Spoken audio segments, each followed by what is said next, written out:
My West Hollywood story is exploring the iconic boulevards, endless shopping, and beautiful galleries. Inspiration is endless in West Hollywood. The neighborhood tells stories of established and emerging artists. You will find fashion and styles from all over the world here. A California sunset is the perfect way to end our day. We will take VIP tickets to this show every night. Our vacation is just getting started. This is our West Hollywood story.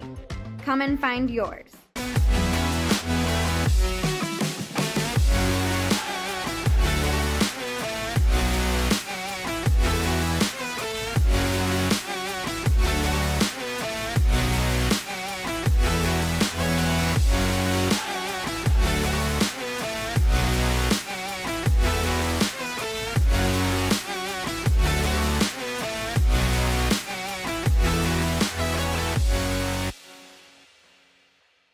LA Galaxy belongs on the best surfaces.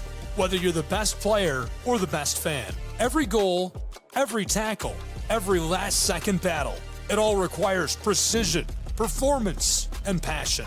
The LA Galaxy trust AstroTurf to provide the best surfaces, because champions deserve the best. AstroTurf, the official synthetic turf and hybrid field building partner of the LA Galaxy. My dad was a farmer. And when I saw him on a horse, the guy was bigger than life. One of the things that he had a hard time doing was showing the emotion. Maybe it was because the way he was raised, or believing that men provide and they don't struggle. But we all struggle. I want to show emotion to my kids. I want them to know when I'm happy, I want them to know when I'm sad, and I want them to see me working through things. The biggest reward I get from being a dad is watching my kids accomplish a goal, watching them light up. Nothing brings a bigger smile to my face. So I make my kids a priority. Whether it's hitting a baseball, a dance rehearsal, you name it, I'm there. They're gonna remember that they grew up loved. Be brave. Be there every day.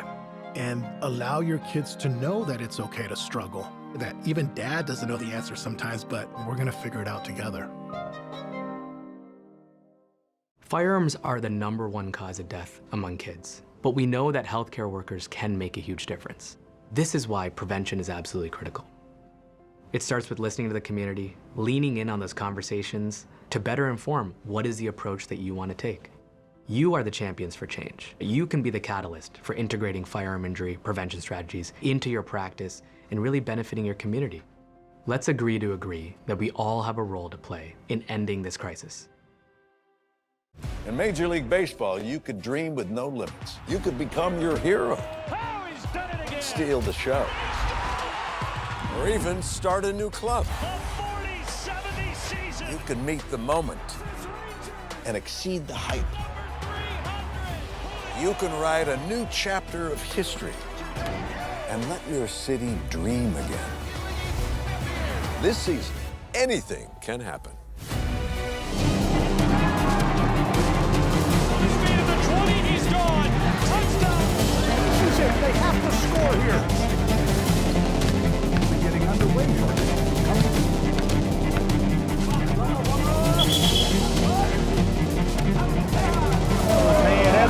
Walk-off home run. Here's a shot to the right side.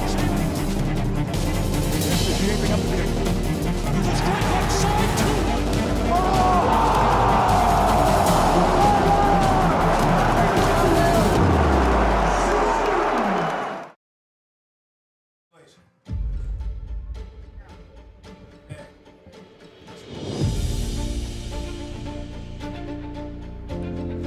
Welcome to Kingsport, Tennessee, and inside of Hunter Wright Stadium.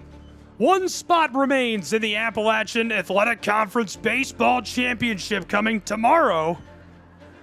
A really good battle coming up between Tennessee Wesleyan and Montreat, the Cavaliers and the Bulldogs.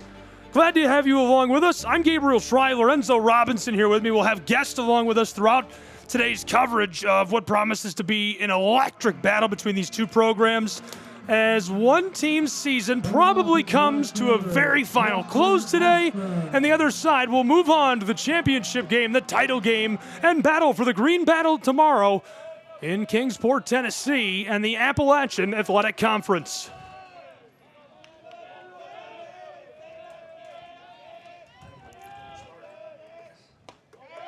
This is delivered across.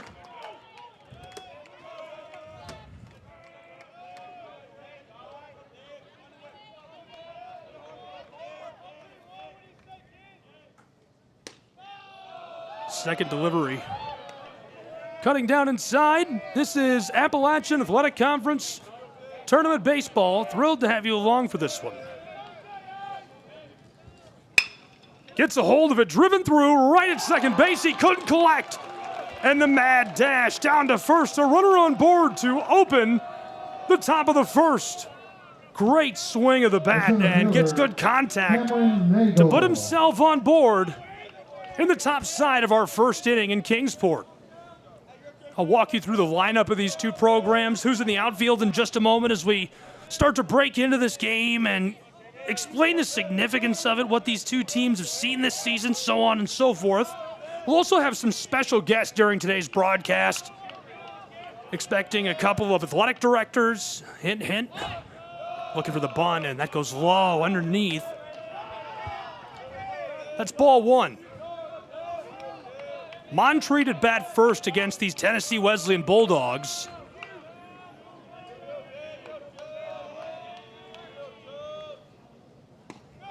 That's delivered right through.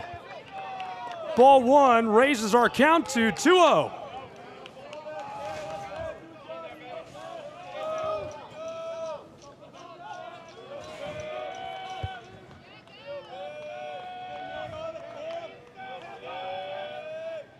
Some sauce on the backside of that. Cameron Goffer, his sixth pitch is a laser for ball three.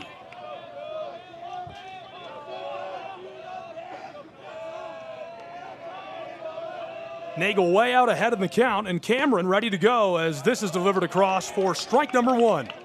Nagel is the second batter in this lineup following Justin Austin, who is at first. Brunner, Long, Restrepo, Farrell, Gonzalez, Furchess, and Ethier rounding out the lineup. Roped over the middle and collected at second. Tags and looking to turn the double, and he will. The double play in the top of the first to start us off from Kingsport, Tennessee. 2 away. And for this Tennessee Wesleyan group, the entirety of their infield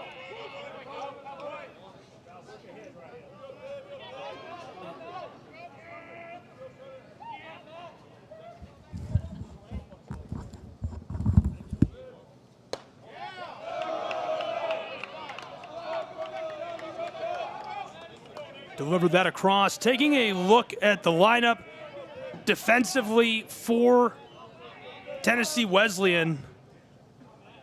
I'll run you through them in just a moment as this is fouled off. From left to right in the outfield, Ethan Wright in center field. Balania, he has been really fun to watch this week.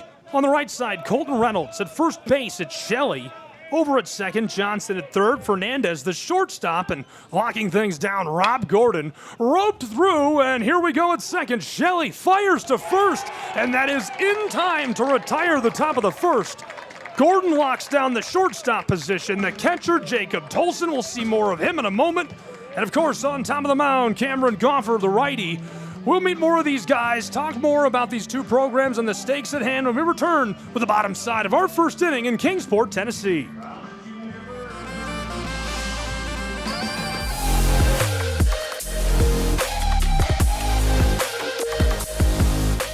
The Southeast Sports Network is now on Amazon Fire TV. Now you can download the SESN app and watch on any Amazon-enabled device, such as your Fire Stick. The easiest way to download the app is to go to our website, find the Watch SESN tab, and click Fire TV app. Then just select your device from the list. That's it. Free and easy. Enjoy watching the Southeast Sports Network on your Fire TV, Fire Stick, or Fire tablet with just a few clicks.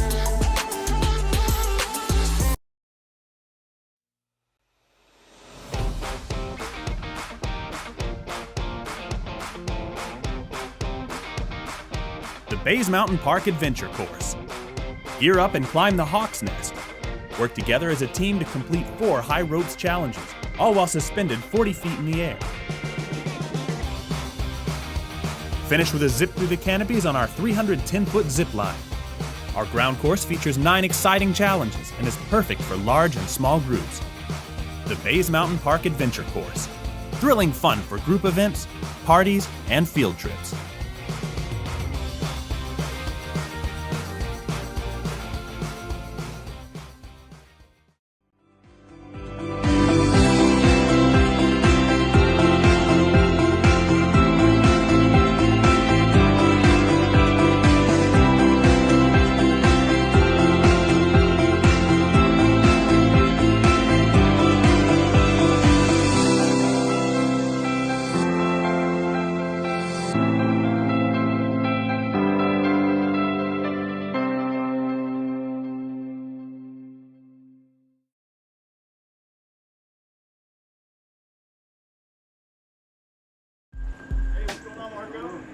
We didn't come to fix Marco's brakes because it was convenient.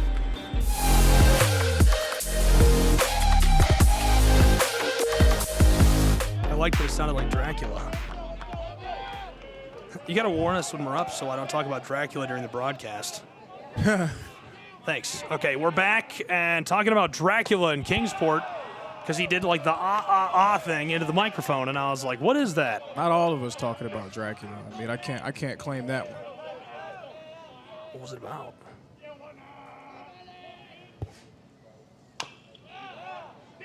Got a hold of that. The play over at first. Very nicely done by the catcher. Roped that down to tag him out. So you know both teams are going to be keenly aware of the stakes of this game. Tennessee Wesleyan, they have yet to suffer a loss here in Kingsport. If Tennessee Wesleyan can win today, they will have 2 games to lose tomorrow. They're going to have 2 games to win 1, basically. You have to lose twice in order to be eliminated from the tournament.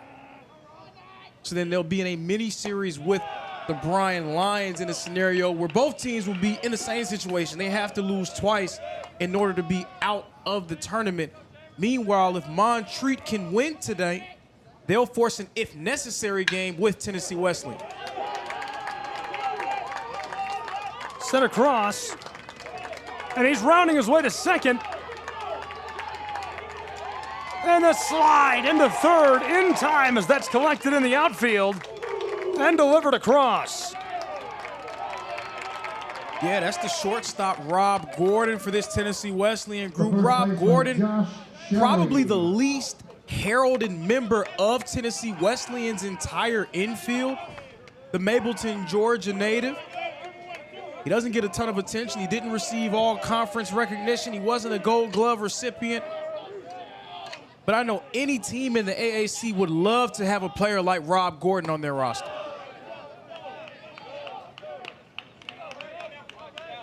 The man on the mound for Montreat. It is Jalen Chambers. Chambers, this is his 6th start of the season, his 14th overall appearance, currently holding a 7.76 ERA. Jalen Chambers, not a nominal starter. You wouldn't call him the ace in this lineup, but this is the phase of the tournament where we're seeing these teams have to go deeper and deeper into their bullpens. They're going to have to cycle through a few different arms. This is the war of attrition, folks. When you're playing 4 or 5, maybe 6 games in a week, you don't know who you're going to be able to have to throw out there. It's Chambers getting the nod. Obviously, with his number of appearances and the nature of his appearances, someone that Montreat trusts in a variety of different roles. At the plate right now, Alan Hill Fernandez. Fernandez, the player of the year in the Appalachian Athletic Conference. Just add him to another long list of the great players who have come to Tennessee Wesleyan and made their mark, but he swings and misses there for strike number 3. Jalen Chambers rings him up, his first K of the game and 2nd out on the board. The center fielder, David Bolonia. Well, this is a little bit different of a start for Montreat. Tennessee Wesleyan, they started off fast in that first inning with a run. Montreat, they were held scoreless, much like they were in the first inning of their first meeting during this week, but Tennessee Wesleyan so far still struggling to find something on the board. Even in a game where Montreat came up short, they did find a way to get some semblance of success at the plate. They had 7 hits, but it was just the consistency in the approach and the attack of Tennessee Wesleyan that turned out to be the difference for them.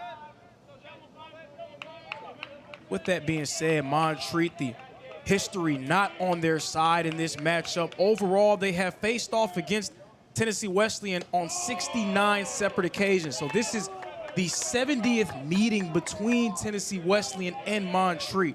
In the previous 69 contests, Montreat is 7-62 against Tennessee Wesleyan all time. Pitch goes to Hill Fernandez. They don't give him anything to hit. That's 4 consecutive balls. Not a surprise to see Chambers not give Fernandez really much of anything. The right fielder, Colton Reynolds.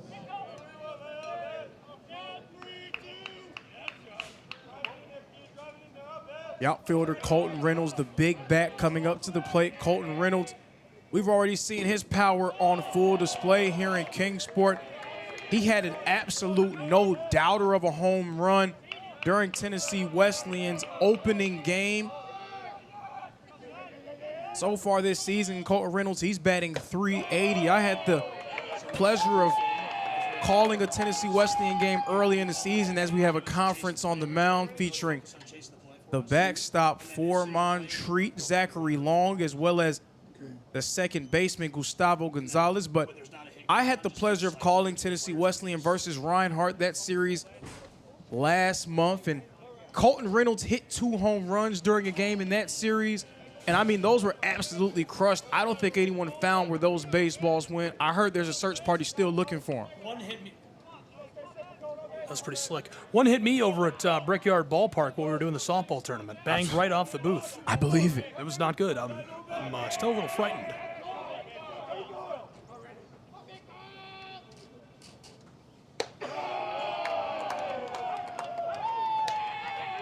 It's part of what makes this lineup so dangerous. You have so many different pieces that can make things happen. We have Rob Gordon, who's a guy who can get on with great power. He can do different things for you. And then you're able to throw out so many different other players who may not be as heralded, but you know that they're very capable of making things happen. Balania, who's at first right now, and Gordon, who's at third, with the big bat of Colton Reynolds, who uses his power. Bangs that off foul.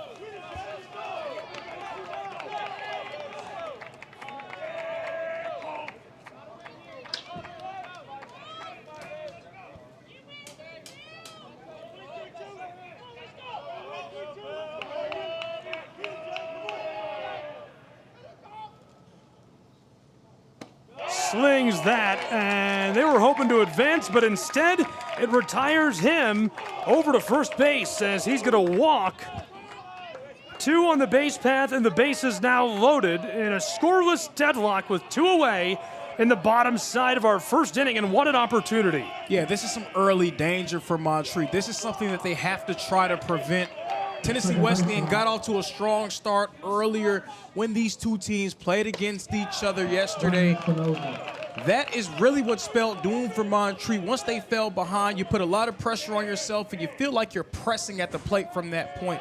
You want to try to ease tension as much as you can. How can you do that? You try to keep them at bay early. Choppered, it goes fair, and looking to cut away one last man. The error is this one's going to be another score. 2 runs roll over home plate. And just like that, the lead is on the board for Tennessee Wesleyan's Bulldogs. Yeah, that was Daniel Restrepo, the all-conference first baseman who just could not keep that in his grasp.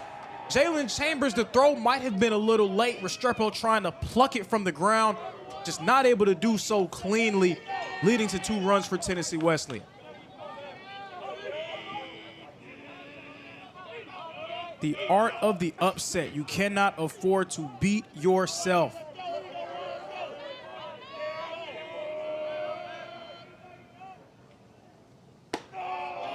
Dropping that in.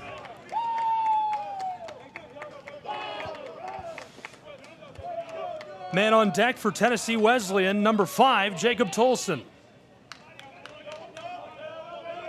With runners at the corners, this is a very dangerous moment again for Montreat. Oh, he didn't get back in time. I don't think Tennessee Wesleyan's going to be too beat up about it because they are able to score a couple of runs, and that is going to take us through the bottom side of this first and into the second. Tennessee Wesleyan out ahead 2-0.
Here's our man on deck as we're back in Kingsport, Tennessee with more college baseball. It's 2-0. Tennessee Wesleyan has jumped out to an early lead in the bottom of the first with a really nice couple of plays. They had the bases loaded and maybe a bit disappointed to leave a couple of guys on board, but man, a nice result in a pinch. For sure. Now they're going to have an opportunity with Zach Long, one of their better bats in their lineup, getting an opportunity. Zach Long has come up big in a variety of spots. We've seen his power. He has 3 homers on the week so far, one of them being an inside the park home run, but nonetheless 3 homers on the board. And he's going to go down swinging there. Strikes out.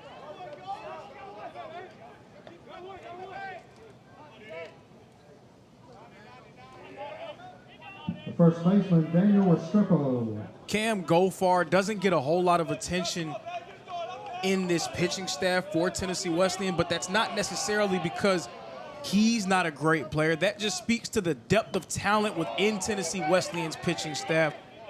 He's had 12 starts already this season, a record of 7-2, a pretty solid ERA of 5.64.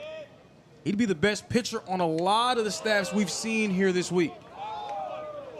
I feel like that's something pretty consistent with the depth of talent that Tennessee Wesleyan has at their disposal.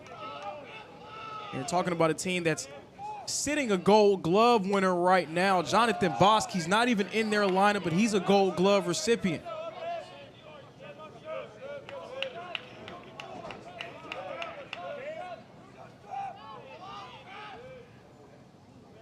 The delivery is a 2-1 pitch with 1 away.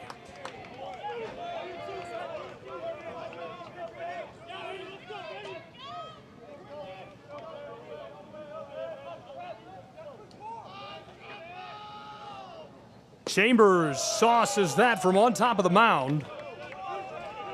Fernandez has been a very nice piece in this tournament for Tennessee Wesleyan, and You know, you've been hammering on a point that I really like through this entire day of games. As this is going to go, and he is out swinging, headed back to the dugout. 2 away on the side for the Bulldogs. You keep going back to the well on a point that what magical careers a lot of these guys have had. They have played full collegiate baseball careers. So many special moments, and all these guys have come up in the clutch and secured incredible wins at one point or another playing college ball, and here they are, backs against the wall for a lot of these upperclassmen. Especially you look at a team like Tennessee Wesleyan with the amount of not just young talent, Alan Hill Fernandez being someone who wasn't around, but he was able to take newcomer of the year, but the veteran talent, the guys that we've seen year in and year out. Fernandez rushing to first, but not in time as the side retired by the Bulldogs of Tennessee Wesleyan. And now they lead 2-0 as we head to the bottom side of our second inning in Kingsport.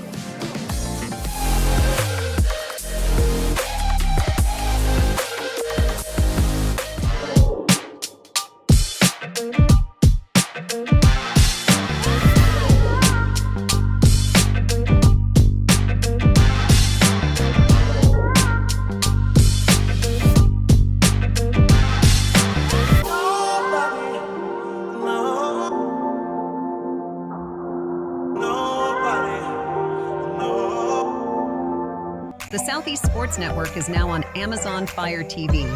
Now you can download the SESN app and watch on any Amazon-enabled device, such as your Fire Stick. The easiest way to download the app is to go to our website, find the Watch SESN tab, and click Fire TV app. Then just select your device from the list. That's it. Free and easy. Enjoy watching the Southeast Sports Network on your Fire TV, Fire Stick, or Fire Tablet with just a few clicks.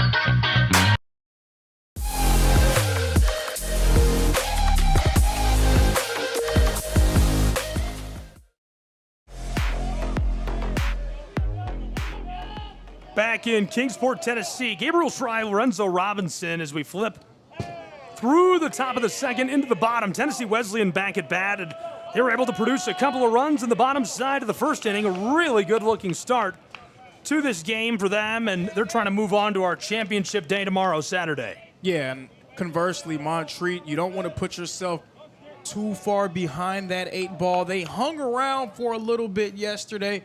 We know this Tennessee Wesleyan group very capable of breaking a game open at a moment's notice. And we still haven't seen maybe as much offensive production as we feel like they're capable of producing. I agree. We're definitely going to see some more. The action will continue to grow between these guys. This is going to be a red-hot finish between these two, right down to the very final moments as this is banged off foul.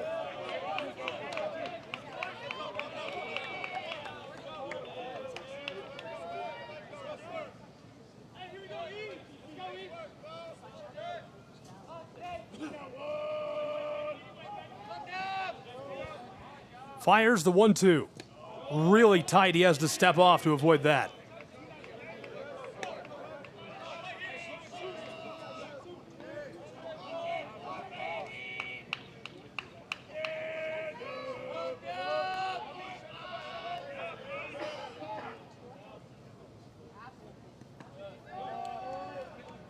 It's the Appalachian Athletic Conference Baseball Tournament live from Kingsport, Tennessee. Gabriel Schrei, Lorenzo Robinson alongside me. Thrilled to have you here with us. And man, what a barn burner of a tournament this has been. Both sides of town have been rocking in Kingsport between the softball and baseball showdowns. This is a moon ball back towards the wall, and that thing is out of here.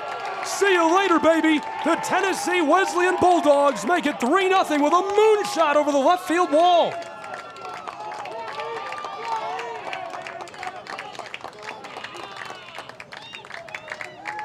Ethan Wright absolutely crushes that thing, and it skies on over the left field wall. The Dogs in control against Montreat.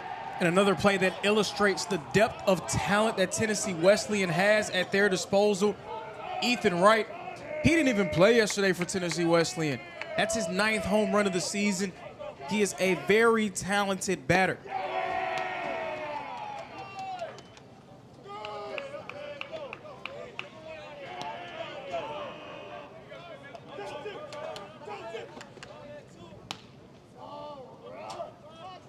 "1-0. Delivered the ball quickly. This is cranked to center field, diving to make the play. My goodness, unbelievable. That's Cameron Nagel out there in center field making that play for Montreat. Matthew Brunner, the Gold Glove recipient, gets a lot of the attention in that outfield for his defensive prowess, but not to be outdone, Nagel and Austin, they have a very talented defensive outfield in general. It's not just Brunner doing all the heavy lifting. Delivers that with some authority.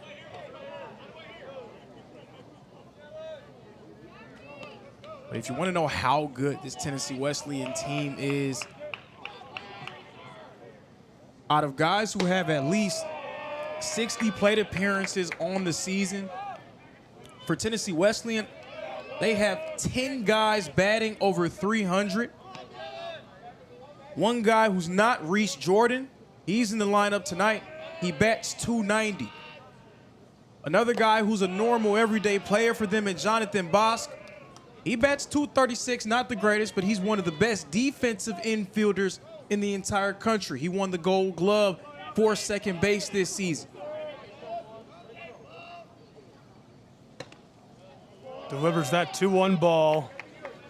Ball number 3 with one away, and a homer just a few moments ago.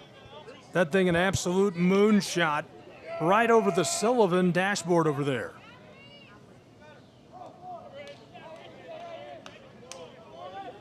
Chambers, he's got a strikeout. Delivers that for the walk. And so at first base, we'll see Reese Jordan, followed by Fernandez at bat. And I don't want to say danger zone for Montreat, but I mean, again, we've seen games get away from teams in a hurry against Tennessee Wesleyan. It seems also when they're in that kind of rhythm where it can really just avalanche on you in a hurry. They got to find a way to slow them down, and right now Jalen Chambers is struggling.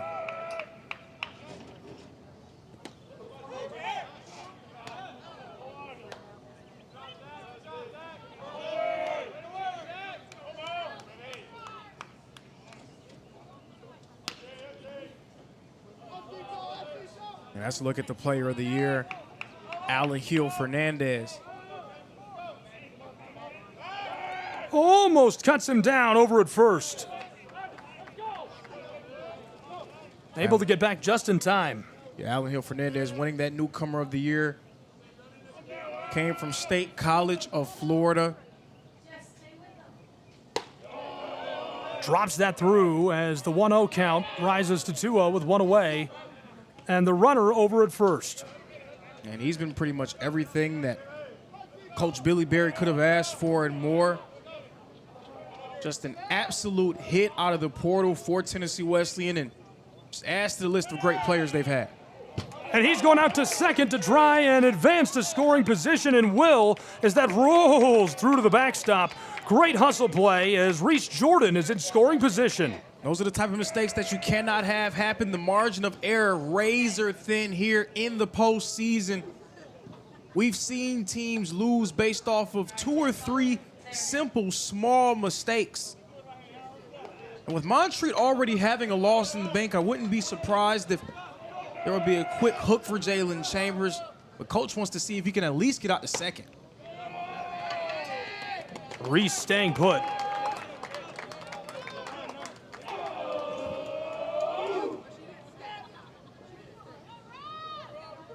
The shortstop, Rob Gordon. Rob next in the lineup for Tennessee Wesleyan's Bulldogs, who are off to a really nice start. and just looking to keep that big momentum going. Yeah, big momentum is absolutely correct as well. Just one out on the board. They're picking up some real momentum. Tennessee Wesleyan for the first time in nearly 2 decades playing on day 1 of the AAC tournament. Headed down to third in prime scoring position, sliding onto the base, and just on the dot, able to get to him in time and retire him back to the dugout. 2 away. But I think of Tennessee Wesleyan coming into this tournament. They're now the highest seed remaining, but they came into the tournament as the 3 seed. Johnson was 2, Milligan was 1. I think Tennessee Wesleyan took themselves in a different role than usual. They probably felt like they were underdogs coming into the tournament.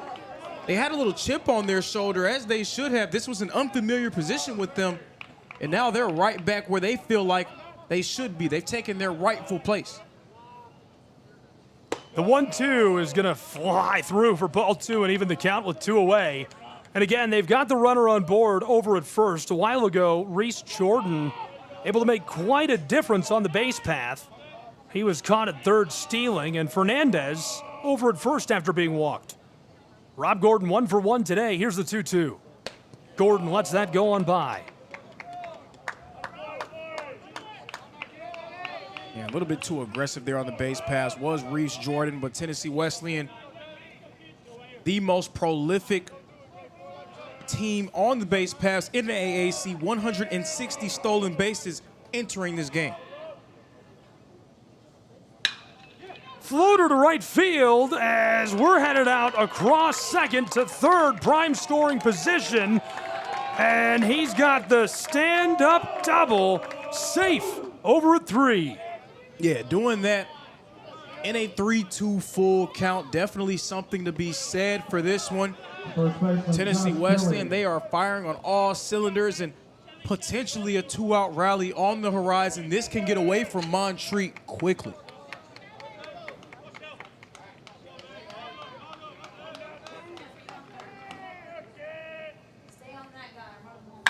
This is roped over the top. The blue pool score. Tennessee Wesleyan's man, Rob Gordon, got this all started, and now we've got a runner in scoring position at second and a runner at first.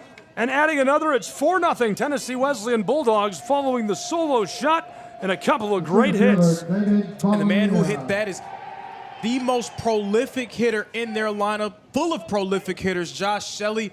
A 409 batting average. And I said this yesterday, if you want to know how good Josh Shelley is, he has a page on Baseball Reference. Not a lot of players in the NAIA can lay claim to that. Great last name. The namesake of the man who lifted off our tournament for us this week, Mark Shelley, and kicked off all the coverage. Very thankful to Mark for spending time with you and I here this week and all of his hard work. And what a great guy. He is a class act and has been a good friend of mine for a long time. And I knew he was a great broadcaster, but I was very, very impressed this week. I do have to say, and Mark actually made the remark, the last names, they have the same sound, but just one letter difference. There's an E in between that L and the Y, but the sentiment definitely remained. I heard him make that joke, and I enjoyed it. I thought it was funny. So a quick meeting on top of the mound. Tennessee Wesleyan's man looking happy down at the dugout as his guys are out ahead 4-0 over the Cavaliers of Montreat. Coach is always just so fun to be around and has had so much success. Friends with a lot of the other coaches around the league. I know he and John Burton have a great friendship.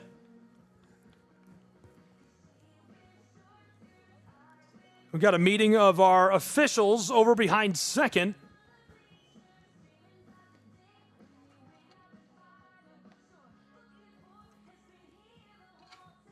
Making that early pitching change. What do you think of the bottom of the second pitching change? I agree with it. You've already lost one game. Montreat, I had this, and I'll speak a little bit about it later when it comes to how I feel about their chances to make an at-large appearance in the NAIA opening round. But all you know is you could be playing for your life here. You can't really take any type of time for granted.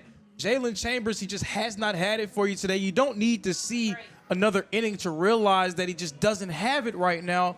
And with you already having a loss in this tournament, you want to give yourself the best opportunity to make it in a championship Saturday.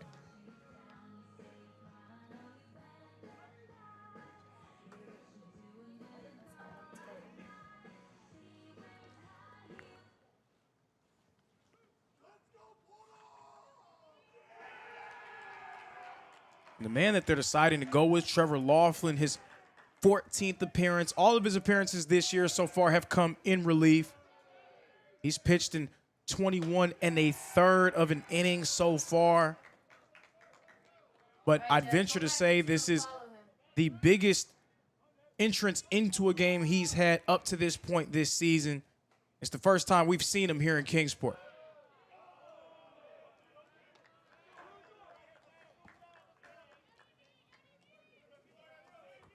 Really an unenviable spot for him going up against a lineup that's scorching hot. The bat's really flowing for Tennessee Wesleyan at this moment. And there's no rest for the weary. Balania, just another guy in a long list of productive bats in this lineup.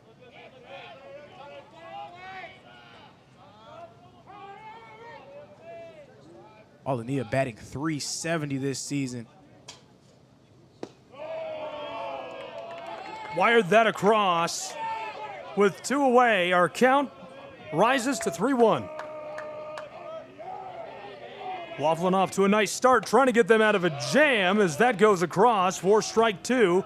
2 away and 2 on the base path. The lead runner out at second for Tennessee Wesleyan. Laughlin on for Chambers, trying to retire the side. Trevor stares down Balania. Balania ropes this. The bloop is going to bring the dogs around, and here they come, home for the score. Rolling easy in Kingsport, Tennessee. My man is headed back to the dugout with a run in hand. And this is what we've seen Montreat do to other teams, getting off to those fast starts, really letting the bats flow early and often. That's what Montreat has done to get out in front of a lot of these other squads, namely how they knocked off the Johnson Royals. Tennessee Wesleyan giving them a taste of their own medicine. This is a laser, and it's right down the line. Oh, no, coming home for another. Tennessee Wesleyan cooking with gas. A play over at third, and he's going to slide through as well. The Bulldogs can do no wrong in our first 2 innings as they continue to roll home the runs. And do you think that Tennessee Wesleyan maybe got a little bit of energy about themselves when they saw both number 1 and number 2 in the bracket go down earlier today? You feel like the bracket has just opened up for them? Man, I don't know, but they've quickly taken this thing from a 2-0 impressive start to a 4-0 serious problem for Montreat and the Cavaliers. It's 7-0. What is going on? Tennessee Wesleyan, they're very capable of this because, I mean, let's just face it, probably the best offensive attack in the Appalachian Athletic Conference. They've been the most consistent all year long, number 1 in runs per game, number 1 in batting average. They have 10 guys with at least 60 plate appearances batting over 300. So when they get into a rhythm like this, really ain't much you could do but just look to the sky and hold your hands together.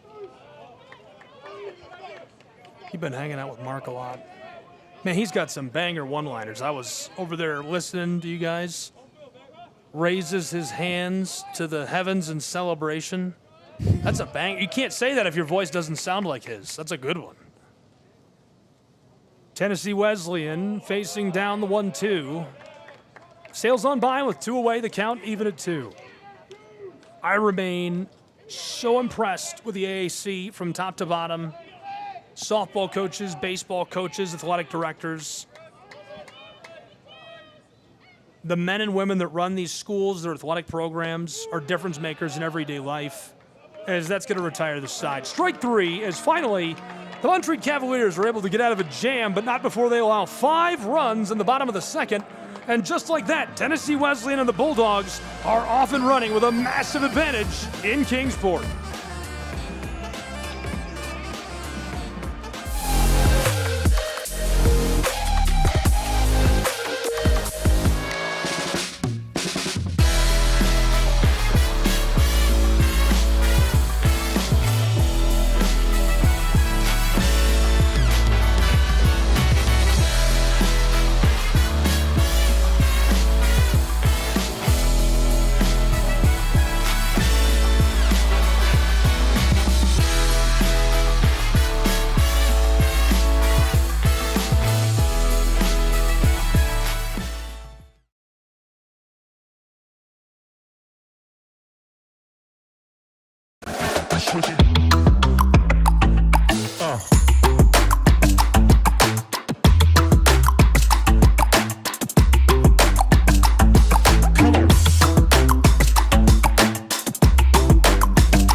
We are back in Kingsport, Tennessee.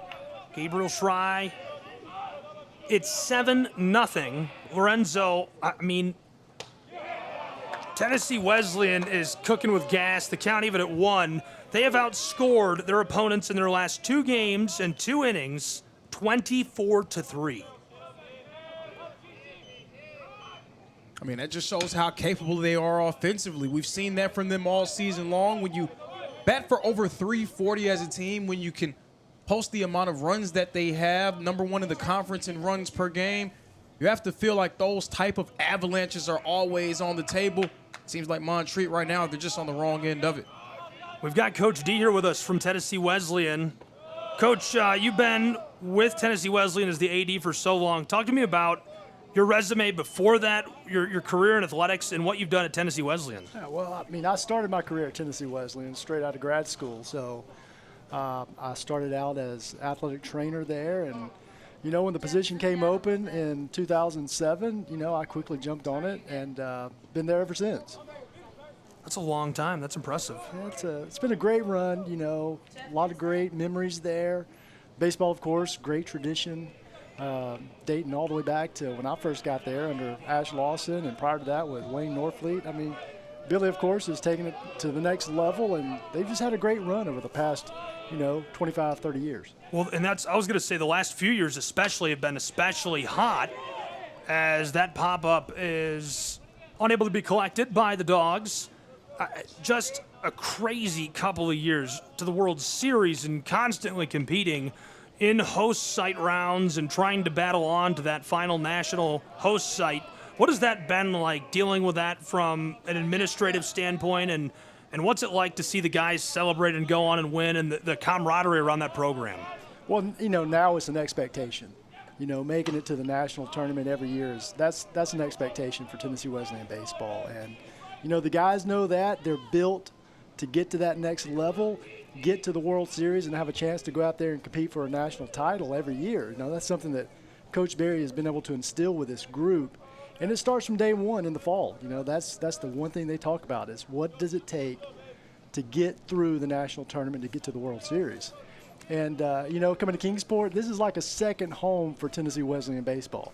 I can't tell you how many games over the past 20 years we played here at Hunter Wright, but I guarantee it's close to 150 over that time span. Well, it feels like it. You know, there's a couple of well, hold that thought. This is a floater to right field, and the Dogs man snags that. Great play, roving under it and getting a hold of it to retire him. The batter back to the dugout as Reynolds makes another big play, and, man, he has had a great day, already smoked a home run. Yeah, Colton, you're referring to Colton there. Colton in yesterday's game had a big home run, and All-American. Colton was an All-American last year, preseason All-American. You know, he has had a little bit of a down year this year with us, but he is starting to come alive. And I think with Colton, if he comes to life here in the postseason, you know, he can help carry this team all the way to Lewiston. I don't want to cut you off, Coach. I mean, a down year, he's batting 380 with 14 home runs. Yeah. Down year, 380. When I say that, you know, if you look at those numbers from last year with Colton, you know, he was just on fire all season long. And, seeing him hit that bomb yesterday, is huge for us, because I think if you get that power stick going for him, and I think the power number was down this year. I think, if you look at that, if he gets that power going, we can definitely go a long way with this group. May your down year be a 380. Exactly. That's awesome, man. I love that. Just so many pieces on this squad, and that's one thing that I think has made the Dogs so durable through the years. You are always rotating through. It's a next man up mentality. This is choppered across, collected at third, and going to be easily in time for out number 2 of the side as Tennessee Wesleyan cuts him down with no effort. Yeah, well, this group here, if you look at this lineup that you've seen the past 2 nights, this is one of the first times throughout the entire year since probably early February that Coach Berry's been able to put this lineup together, because we've dealt with so many injuries throughout the year with this group. This right here is the lineup outside of the catching position with Bryant O'Neill. This is that big lineup that he's been looking for all year, and I think you've seen the production over the past few nights. Is it more, for a coach, and you're the AD, and I know this is it's a fun question, but it's still a landmine question kind of. So as a coach, as the AD, when you see a team that's smoking hot like these Cavaliers who are cut down to retire the side and will keep it here as we rotate to the other half side of the inning, is it more intimidating to see a top-seeded team who is just playing average, doing their thing, or is it more intimidating to see the Cavaliers score, a dozen runs and come rolling in, and now you're the target? Well, I think for us, we've wore the targets for so long. That's a good that point. we're prepared for that, and once again, that goes back to the fall and day one and being prepared for, you're going to get everybody's best game throughout the year. So for us, it's not a big thing. For Montreat, seeing them rolling here, if we look at Montreat, it's like, hey, you're playing a hot team. You got to come prepared to the part, regardless of what the records are, regardless of what the standings are. You've got to be ready to play that opponent, because they're looking to beat you, and they all want to take down, Coach Berry and those Bulldogs over here in that dugout. But, like I said, for us, we expect to get everybody's best game. And at the end of the day, we want to do that. We want to beat the opponent, thinking that they're the best team out there as well. So that drives those guys, that pushes those guys to that next level. And I think you've seen that throughout the years under Coach Berry. It's been a lot of fun to watch Tennessee Wesleyan's athletic programs this year. The tennis team, it's funny, I asked who had won tennis, the commissioners, the conference, and they said Tennessee Wesleyan at the same time. It's always so good. But just one of so many programs on campus that have been commanding for a long time. The athletic department and the campus itself involved in the community, so many scholar athletes. What are some things you've been proud of in the last year or two that Tennessee Wesleyan has done maybe in the community or the classroom? Yeah, last year, for the first time since we've been following and calculating GPAs over all the teams, last year, all of our NAIA championship sports, which were 21, had a GPA over a 3.0. For the first time in our history that we can recall. We were extremely proud of all of the student athletes and how they went into the classroom and they're prepared with their grades. Because the ultimate goal for all of those student athletes when they get to us is to get that degree, and to see what they accomplished last year. That was a game changer for us. And now that's an expectation moving forward. Hey, we want to see all of our student athletes go to the classroom and succeed academically. And it shows you can put a great product out there on the court or the field, the pitch, whatever you're looking at, and still be great in the classroom. And I think that's something unique for the NAIA, and I think that's something they're striving for, and they're trying to promote that education-based athletic program throughout the NAIA organization. Avoids the pickoff after the single bloop to left field. He's on board over at first. Strike one on the board. No balls yet for our man who is at bat and has been hot. Tolson, who is going to crank this, trying to get the bloop in right field, and he will. And another stand-up single for the Tennessee Wesleyan Bulldogs. And let me say something about Jacob Tolson. Jacob Tolson is one of those kids that came to our program. He was down on the depth chart. He worked, and he got his opportunity this year as a senior. And he come through in some big situations for us throughout this year, with Bryant O'Neill being out as our starting catcher at the beginning of the year. You got to tip your cap to a young man like that that's been able to persevere and just stick with the game that he loves and continue to develop and get better. Coach, I can't get over that. That's about the same reaction from me mentally. I didn't say anything out loud. As the 380, right? Oh, he's had a down year. It's a 380. You just made that sound pedestrian. 21 teams, you said. 21 athletic programs, 21. all an average of a 3.0 GPA. Exactly. That's amazing. Exactly. Yeah, super proud of that. Super proud of our coaches for driving academics to our kids. And it just shows that you can take care of the business in the classroom as well. That's one of my favorite sayings. I always tell people, you take care of business, you can do whatever you want. But it's hard to take care of business if you're not doing the right things. 7-0, Tennessee Wesleyan has screamed to a commanding lead on this side of our third inning. Scored a pair in the bottom of the first, 5 runs in the bottom of the second. They have outscored opponents 24-3 in the last 2 games and 3 innings. I mean, that is just crazy.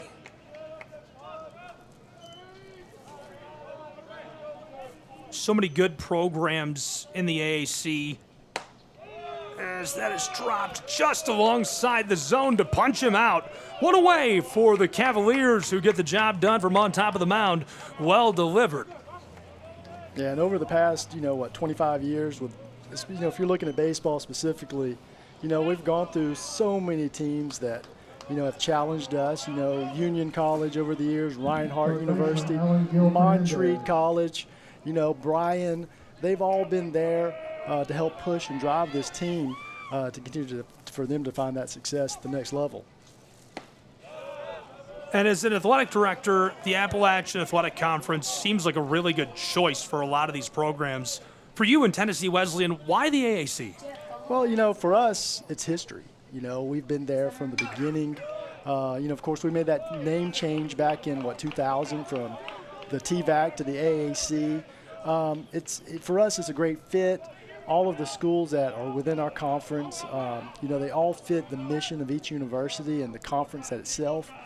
There's a lot of great camaraderie within the coaching group, within the athletic director group, within this conference. When you look at the leadership of the conference. At the beginning you had John Sullivan. Colonel Sullivan did a great job establishing the conference and building it, and now under Commissioner Bill Pop, he's done a fantastic job of just promoting the conference, building up the student experience at each of our conference tournaments, and has just continued to push the AAC forward within the NAIA. I really want to make a joke, and I don't want to diminish what you just said, but I feel like... I'll tell you what, I'm all about jokes. I'm the same way because I can make jokes just about anything, and that's one thing with us and that group of guys out there. We love to make jokes about one another. So if you want to go ahead and make a joke, I'm good with that. I got a good one for you. I mean, you go, this is roped into center field, and this is no joke, as here come the Tennessee Wesleyan Bulldogs. One away, he's hustling to get to home plate. Play over at third, slides in, and he's gone. 2 away as another run scores for TWU. The Dogs' commanding lead grows by another run to 8-0 over the Montreat Cavaliers. Well, I was going to say that Colonel Sullivan has to be the coolest name ever. And with Bill Pop being so effortlessly cool, you must just need to be a really cool cat to run the AAC. You definitely have to be, The shortstop, Rob the Colonel, Gordon. and of course we all knew him as the Colonel, former Marine. He came in just to establish a great legacy within this conference, and for him being an NAI Hall of Famer, just such a great man, a great individual. He lost his wife this past November. Bobby was such a big part of this conference and just a great friend to all of us. So our hearts go out to Colonel Sullivan, with that loss, and he's just a big part of that. We've got our Champion of Character Awards in this conference named after Colonel John Sullivan, because that's just how important he was to all of us in this organization. And and with Bill, we've known each other for a long time now. We work side by side as ADs. And Bill was just a perfect fit to come in and take over for the Colonel. He knew the direction that we wanted to go as a conference, and we all had respect for Bill. We all have trust for Bill. And, we're going to follow his lead and do the things that we need to do as a conference to make ourselves one of the biggest and best in the NAIA. 2 away, a runner at first for the Bulldogs of Tennessee Wesleyan. Laughlin back on top of the mound to do some work in the bottom of this third inning where the Dogs have already scored a run. And if you look at these two tournaments this week that you guys have had, you know, you've worked with, you hosted with the softball tournament, the baseball tournament, you got to tip your cap to the liaisons that helped run these tournaments, and Glenn Crawford with softball, Jonathan Burton with baseball. 2 ADs within the conference have just done a fantastic job helping put these things together. Well, Coach, we really appreciate you jumping in, joining us. Love what you're doing at Tennessee Wesleyan. Wishing your guys the best of luck, and looking forward to seeing you tomorrow. Appreciate it. Thank you guys very much.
It's 8-0 as we flipped to the top side of the fourth inning, and the Cavaliers are looking to get some runs on the board, and boy, do they need them.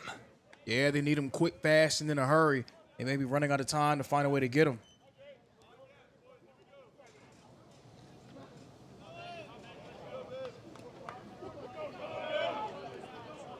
That was a great look right into the camera. Did you see that? Just eyeballing us up here, and hope you're doing well and cuddled up with us. Got some snacks or whatever? Maybe not cuddled up. Well, they can't, I mean, like on their couch, you know, with us, but not physically with us. Okay, all right. We're not cuddled up. We're sitting side by side, seated. With great relative distance. Yeah, several feet. You know. Almost too far, actually. It's kind of uncomfortable how far apart we are. I think far enough. Could be further. Roped to center field, and the bloop is going to go down for the Cavaliers as he's safe over at first. Montreat gets on board, and that's a nice start to this side of the fourth inning. And, you know, it does feel like the Cavaliers could pop off for a bunch of runs. And that's what we've seen from Montreat throughout this tournament. Montreat, they are probably outside of Tennessee Wesleyan, the hottest team in the conference tournament at this point. So to be in this position, trailing by this many runs, a little bit atypical for them during the AAC tournament. But from what we've seen, they are more than capable of getting themselves back into the game. Delivered that with authority. It's the first pitch he'll see on this side.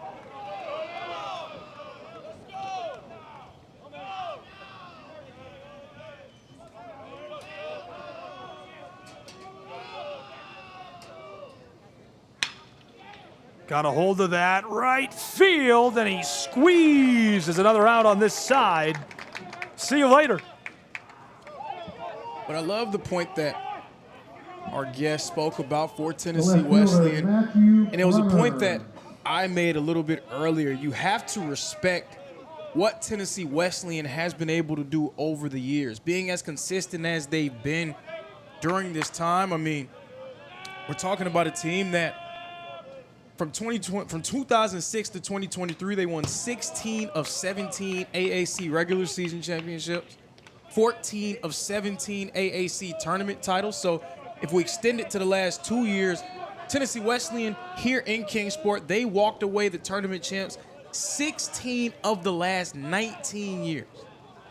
So that's a level of unprecedented consistency And he said it. You see these teams come and go. These teams rise and fall. Reinhardt, they rose and really established themselves as a top 10 program back-to-back seasons. Milligan and Johnson 1 and 2 in the tournament this year. But every year, who's right in the mix? The Bulldogs. They are in the thick of it every single season. Drops that, and the 1-1 is going to rise the count to ball 2. Really happy to have you with us in Kingsport. It's been it's kind of been a long week, but roped across. This goes foul and splashes synthetic rubber up out of the turf. Splash. Popped right out. Yeah, you see the splash there? I wouldn't say it. Big arcing splash. You never seen that? We're going to look for one now. I'm going to point it out.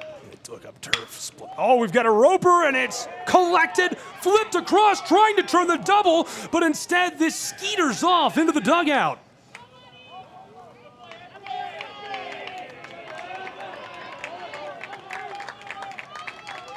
Two away. The catcher, Zach Long. And now at bat, Zach Long. That was a diving play there made by Brian Espinoza. Espinoza, tremendous player for Tennessee Wesleyan. And he's actually not their Gold Glove second baseman. Jonathan Bosky's not even in the game. Man, that was a wild play. The 2 away, drops this across. The first pitch he'll see in the game. It's ball 1, and he's got some help out ahead of him at first.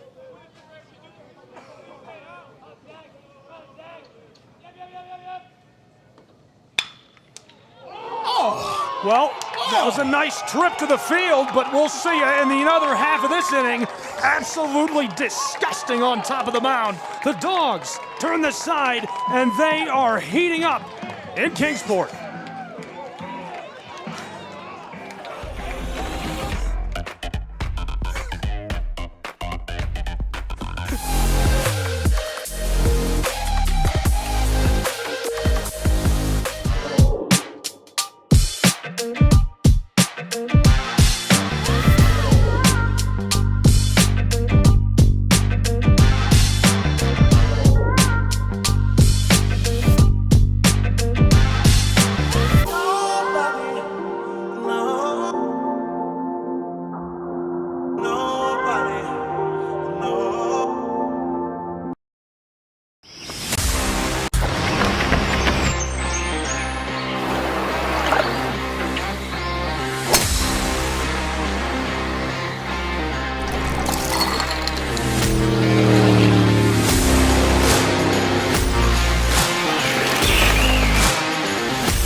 Hey, we're moving.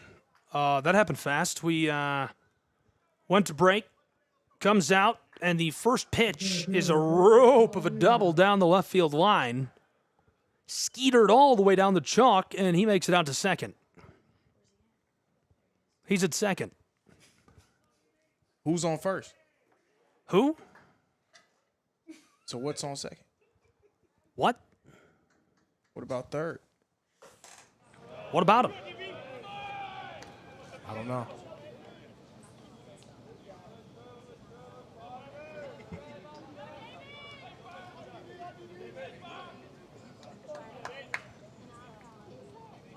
Waffling on top of the mound, the 0-1. Oh my goodness, a cannon shot inside of the warning track, and he'll go back to the dugout. He wanted to tag up and head to third, but instead staying safe at second. Yeah, I can't help but be one of those baseball fans at this point with the way Tennessee Wesleyan's been The right raking. fielder, Colton Every loud Reynolds. contact, I'm standing up. I'm thinking, oh, yeah, that's out. That's out. 410 dead center. I mean, that's tough. That wall got some height to it, too.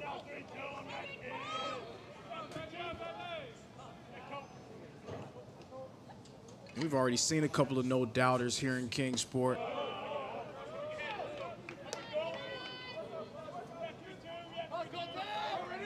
One of them hit by the man who's in the batter's box right now, Colton Reynolds. We heard Colton Reynolds' AD say that he was in the midst of a quote-unquote down year. Colton Reynolds coming into this game with a .380 batting average and 14 home runs. I guess down when you go from 411 and 24 home runs, but I mean, one of the very best players in the country. And another bit of contact, a good piece of hitting as he is screaming down the line for another run for the Tennessee Wesleyan Bulldogs. Oh, baby, it's 9-0, and it is raining balls in Tennessee. Whoa, but it is the third RBI for Colton Reynolds. What? Is it not raining? They're knocking him out of here, man. Is it because of rain? Because I cursed us earlier and it rained? Nah, we'll play it back and you'll catch it. All right. Or not. I don't know. I hope you don't catch him. You know what I mean? I wouldn't be trying to catch him. Because if they come up here, like, it'd be really hard. I got hit in the chest last year with one. It'd be really hard to catch. You remember that? No, nah. I should pull that and play it tomorrow as he squeezes him away. And another down on this side of the inning. He'll head back to the dugout. Okay, so there's going to be a person in the chat The left fielder, who's going to Ethan say, Wright. oh my God, aren't you talking about the game? Well, score is 9-0. You know, I just did a game that was 21-2, a Division I game. This is roped through center field. Tennessee Wesleyan, a stand-up single as he's going to advance to scoring position out at second. And I don't want to say that as disrespectful to Montreat. I have a ton of respect for Montreat. I still think they could come back. It's just gonna be... I called their game when they beat Johnson earlier today. And I mean, I have a ton of respect for what Montreat has been able to do to get themselves to this point. With that being said,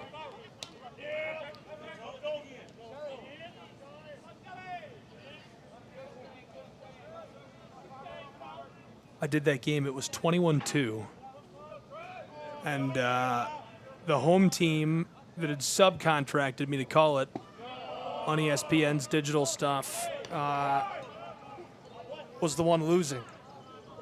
And the producer in the truck is like, they changed pitchers. It's like the bottom of the eighth. It's a 20-run game or whatever. Roped foul left side.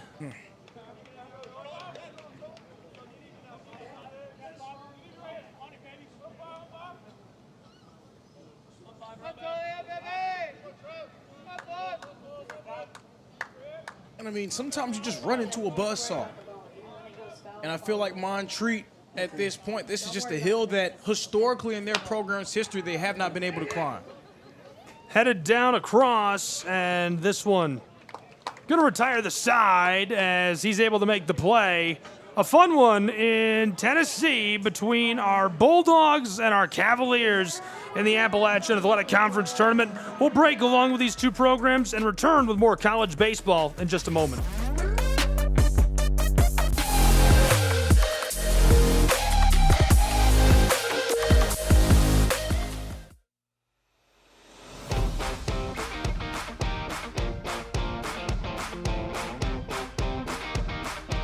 Bays Mountain Park Adventure Course.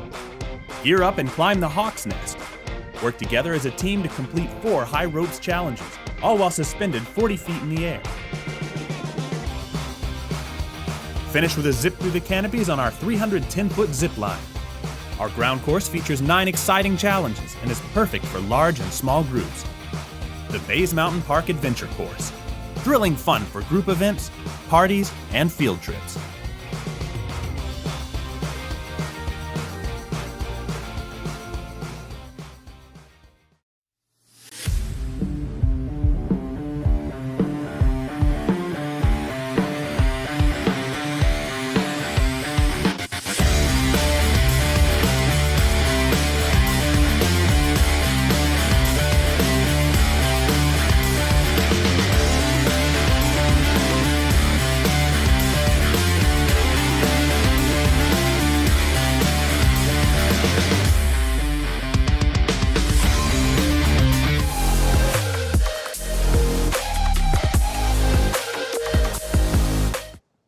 We're in Kingsport, Tennessee, under the lights at Hunter Wright Stadium.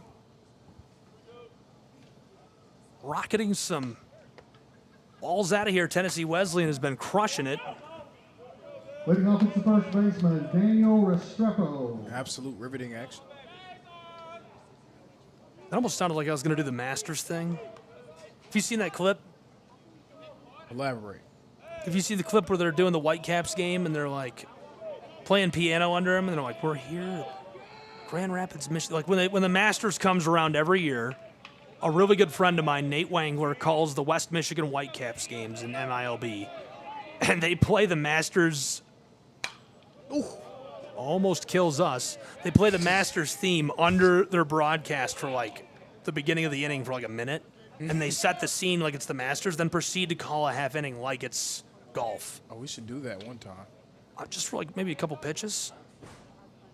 Here's the delivery. Sauced down inside. That's ball 1. It evens our count. I think we're in trouble now. Oh, I knew we were in trouble now. We've got a Columbia Koala in the house.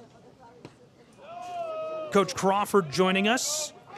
Second athletic director of the broadcast. What a treat.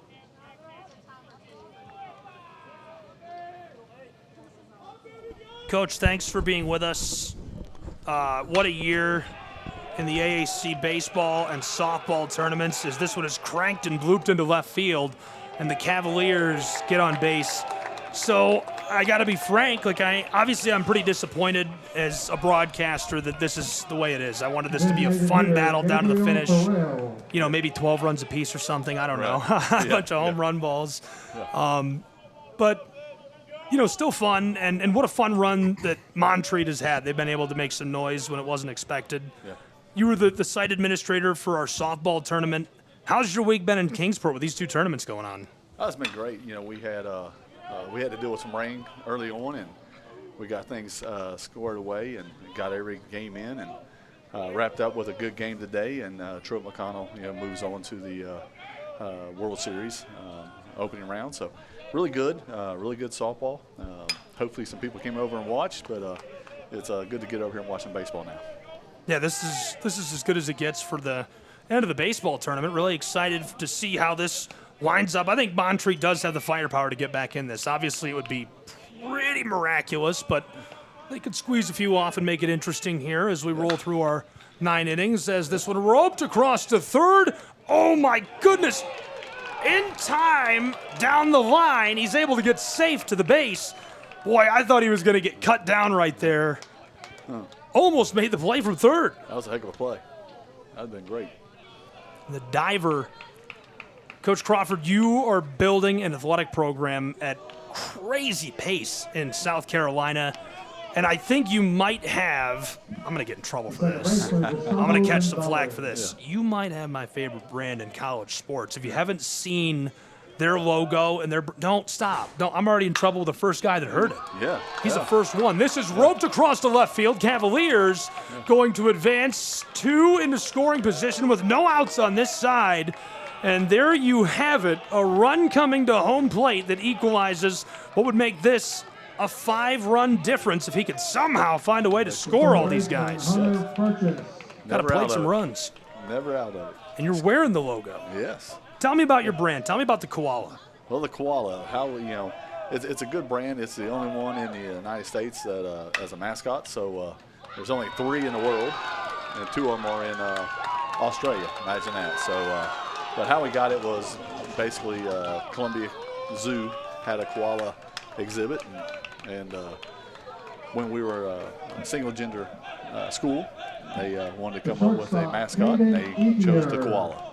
So that is cool. That's how we got it. That is really cool. I love the koala. I think it's cool. We were doing the softball tournament and talking about that mascot as we've got a meeting on top of the mound for our man for the Tennessee Wesleyan Bulldogs as the pressure's starting to build here. You know, bases loaded or the run scored, and a man standing at the plate trying to make it even worse for Tennessee Wesleyan, who has so far been pouring it on. Yeah. We were talking about the brand, and somebody said, "Oh, koalas are fast." I'm like, "No, they're not. They're slow. They're slow. They're fast. You didn't know? Yeah. Have you seen the videos? Yeah. They sleep most of the day. They can run fast. Really? I kid you not. I didn't believe it either. I didn't either. No, well, look at the video right now. So if you're at home and you're not driving, if you're driving, do not look this up. Do not take your phone out and look this up if you're driving. Tell the passenger to look it up and. But don't look at it. Just let them describe it. I'll describe it to you. You guys just focus on driving, okay? If you have a self-driving Tesla, you may be able to. I don't know. Listen, don't encourage them. They've got to keep their hands on the wheel. Elon will find out. I don't think he'll know. If you look up koala running though on the internet and you're not driving. You're not allowed to drive. They're like they can run like I guess 20 miles. They're like a rabbit. Yeah. That's not a good example. That's a bad example. Yeah. No, that's a bad example. You're killing me here. I know. Maybe I was wrong. No, look at 20 miles an hour. 20 miles an hour. Yeah. That's crazy. That's almost as fast as your track and field program. Yeah, they're good. Yeah, they're doing really well. Our programs are doing well.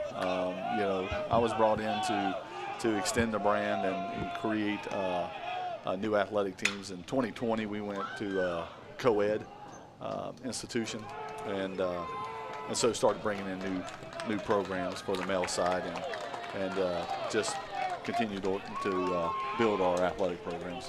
It's good. Well, it's been cool to see you bringing in all kinds of new teams. Yeah. This is an appropriate time to ask, but I don't want you to feel like you have to answer. Sure. Could we maybe see a diamond coming soon? It's on the list.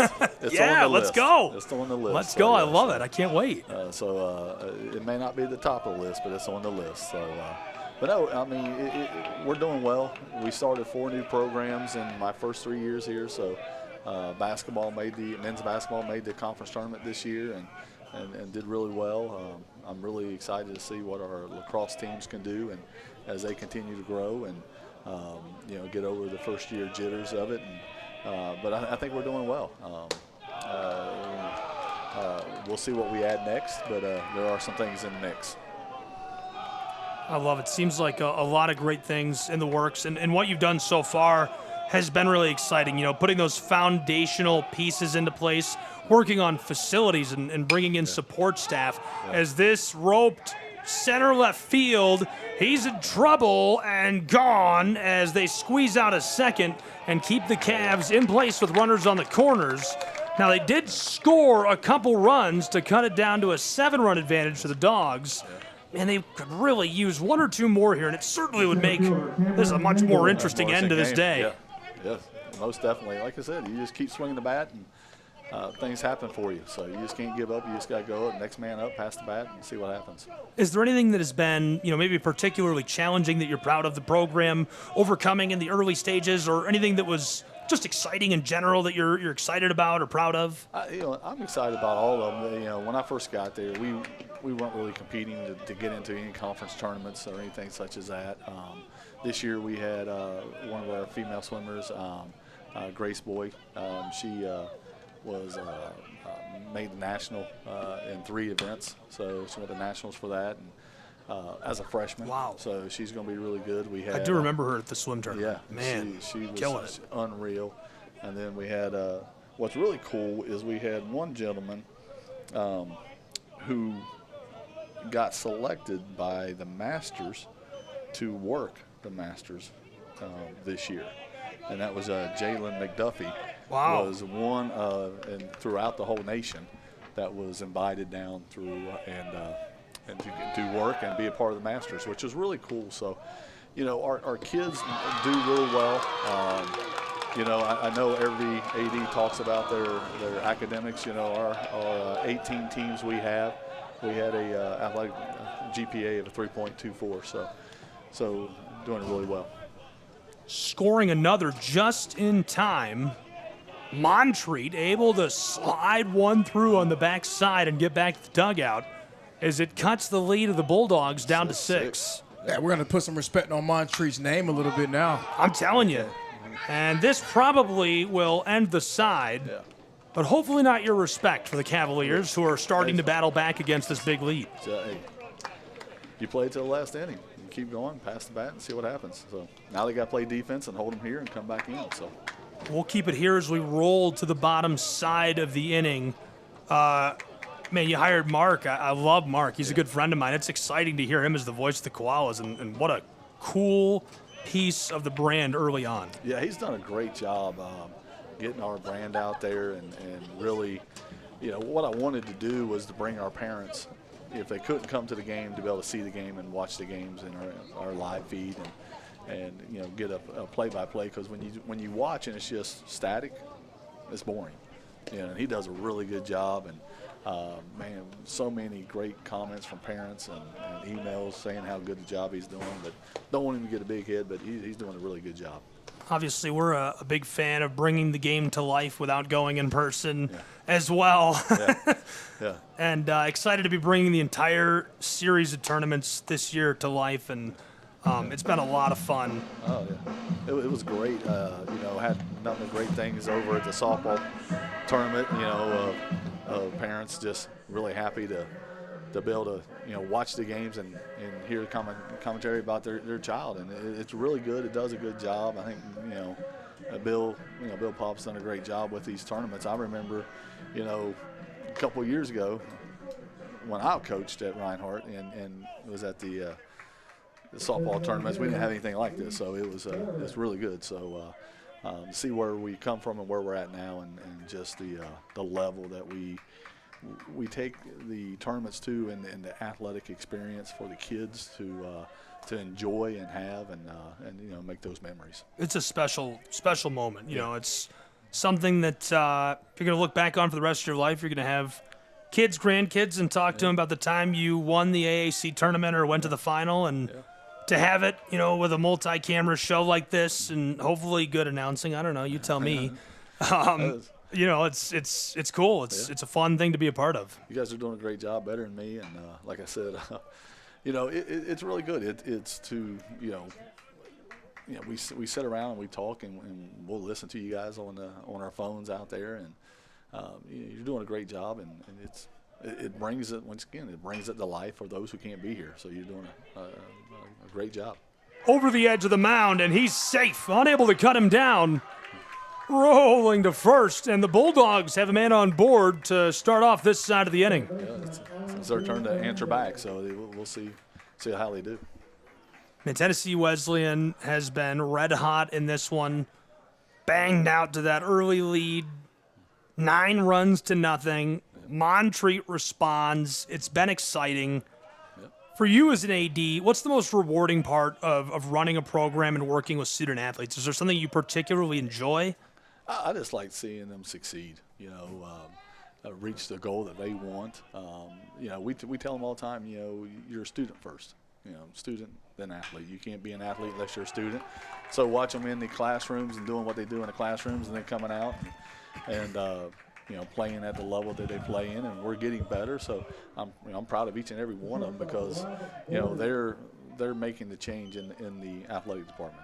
You know, it's not the AD, it's not the coaches, it's the players that come in and buy into what we're selling, and they're making the change. So that's really cool. Yeah, no, I think it's special. As a member of the AAC, you know, that's obviously a very intentional choice, something that's very important to an athletic department. Who are we going to play with? Who do we want to be affiliated with, involved with? Why the Appalachian Athletic Conference? Well, number one, it's something you may not know about me, but I graduated from Union.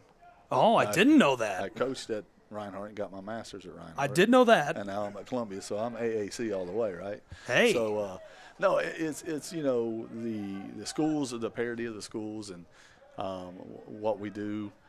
it's the athletic directors out as we get together as much as we can and have fun, and you want to be a part of that. The coaches seem like they get along and have fun. So it's one of those conferences where you just, you can compete, and at the same time you can, shake hands, have fun, and laugh a little bit. Yeah. So, and poke fun at one another when you get a chance. Man, I see it. I see the coaches seem to compete really well. You see teams coming together and getting together for a moment of silence or prayer after games all the time, events. I think that's special to come together and to rise each other up and to see the way that ADs and coaches treat their athletes and mentor them and try to grow them. That's just cool. You don't see that enough anymore in athletics. And this is a conference full of programs that are dedicated to growing better people. Yeah, we are. We are, dedicated and growing the student athlete. Preparing them for after the game, afterlife, right? Or the life after the game. And I kind of like that. Yeah, and as we do that, it's everything that they go through in a sport prepares them for life, right? And I think that's the right way to play and the right thing to do. So, we all do it. We talk about it in our AD meetings and how can we make the experience better for the kids and how can we help them succeed in life. So it seems like it's going well. What would you tell somebody who's interested in the Koalas in Columbia?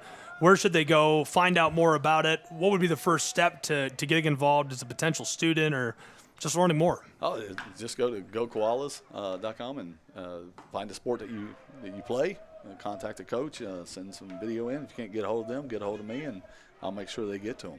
Awesome. So, hey, there you go. But it's been really, really good. It's been a really good 3 years. I got some great mentors I look up to, and Donnie at Tennessee Wesleyan, Bill. Of course, Bill hired me at Reinhardt, and I've known Bill for, good gracious, 20-some years, and he's been a great mentor to me and a lot of things I've done in my career. So, we do a good job. We have fun, but those guys, they're always answering the phone when I call. If I have a problem, I have a question or something that I'm going through that they may need to hear, then they help me out with it. I've never been through it, they have, and they kind of give me their advice, and it's been really good. So it's helped me out to get where I'm going and doing, and so can't be happier to have those guys to help me out and look up to. Wanted to cut down a second runner over at first. Instead, just one away. But again, squeezing it out and avoiding another score. So a couple of really good plays in a row for the Cavaliers of Montreat. And we've got another guest coming. We've got a queue filling up here in the press box. So before I let you go, though, you mentioned getting on the website and reaching out to coaches directly. Can you talk about a couple of your programs where you do have a lot of roster spots and maybe we could say, hey, listen, little Tommy's been playing high school ball and he's ready to move on, or maybe little Alice is ready to try her hand at playing some college hoops and she's averaging 19 a game or whatever, or 16 a game. Yeah. What sports do you have some spots on the rosters? Every one of them. Every one of them? Let's go. Let's bring them in. Let's give you an opportunity to play the game you love for the next 4 years before you walk out with your degree, and then, of course, that's the biggest win when you do that. So, men's, women's basketball. Men and women's basketball. Softball. Soccer, men's, women's. Men and women's soccer. We have volleyball. We have men and women's swim. We have track and field, men and women's track and field, cross country, men's golf, men and women's tennis,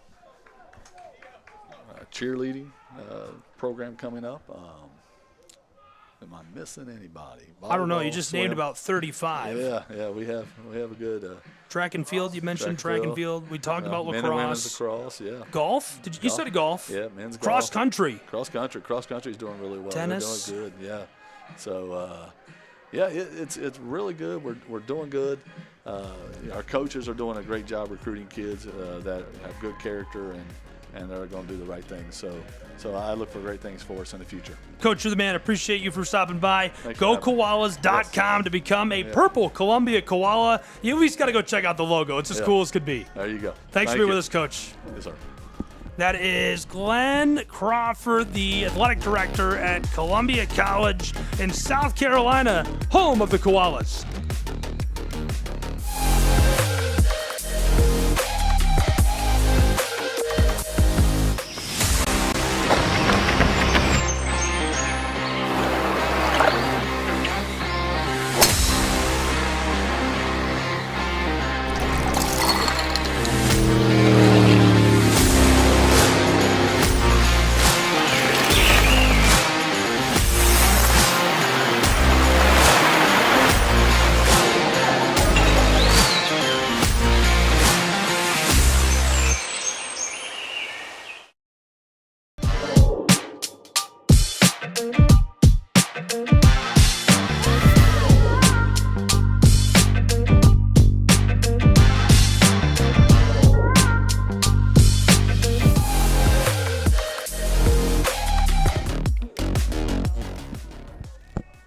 back in Kingsport, Tennessee, where it's 9-3, the lead with the Tennessee Wesleyan Bulldogs. And the Cavs responded with a trio of runs in the top side of our last half inning.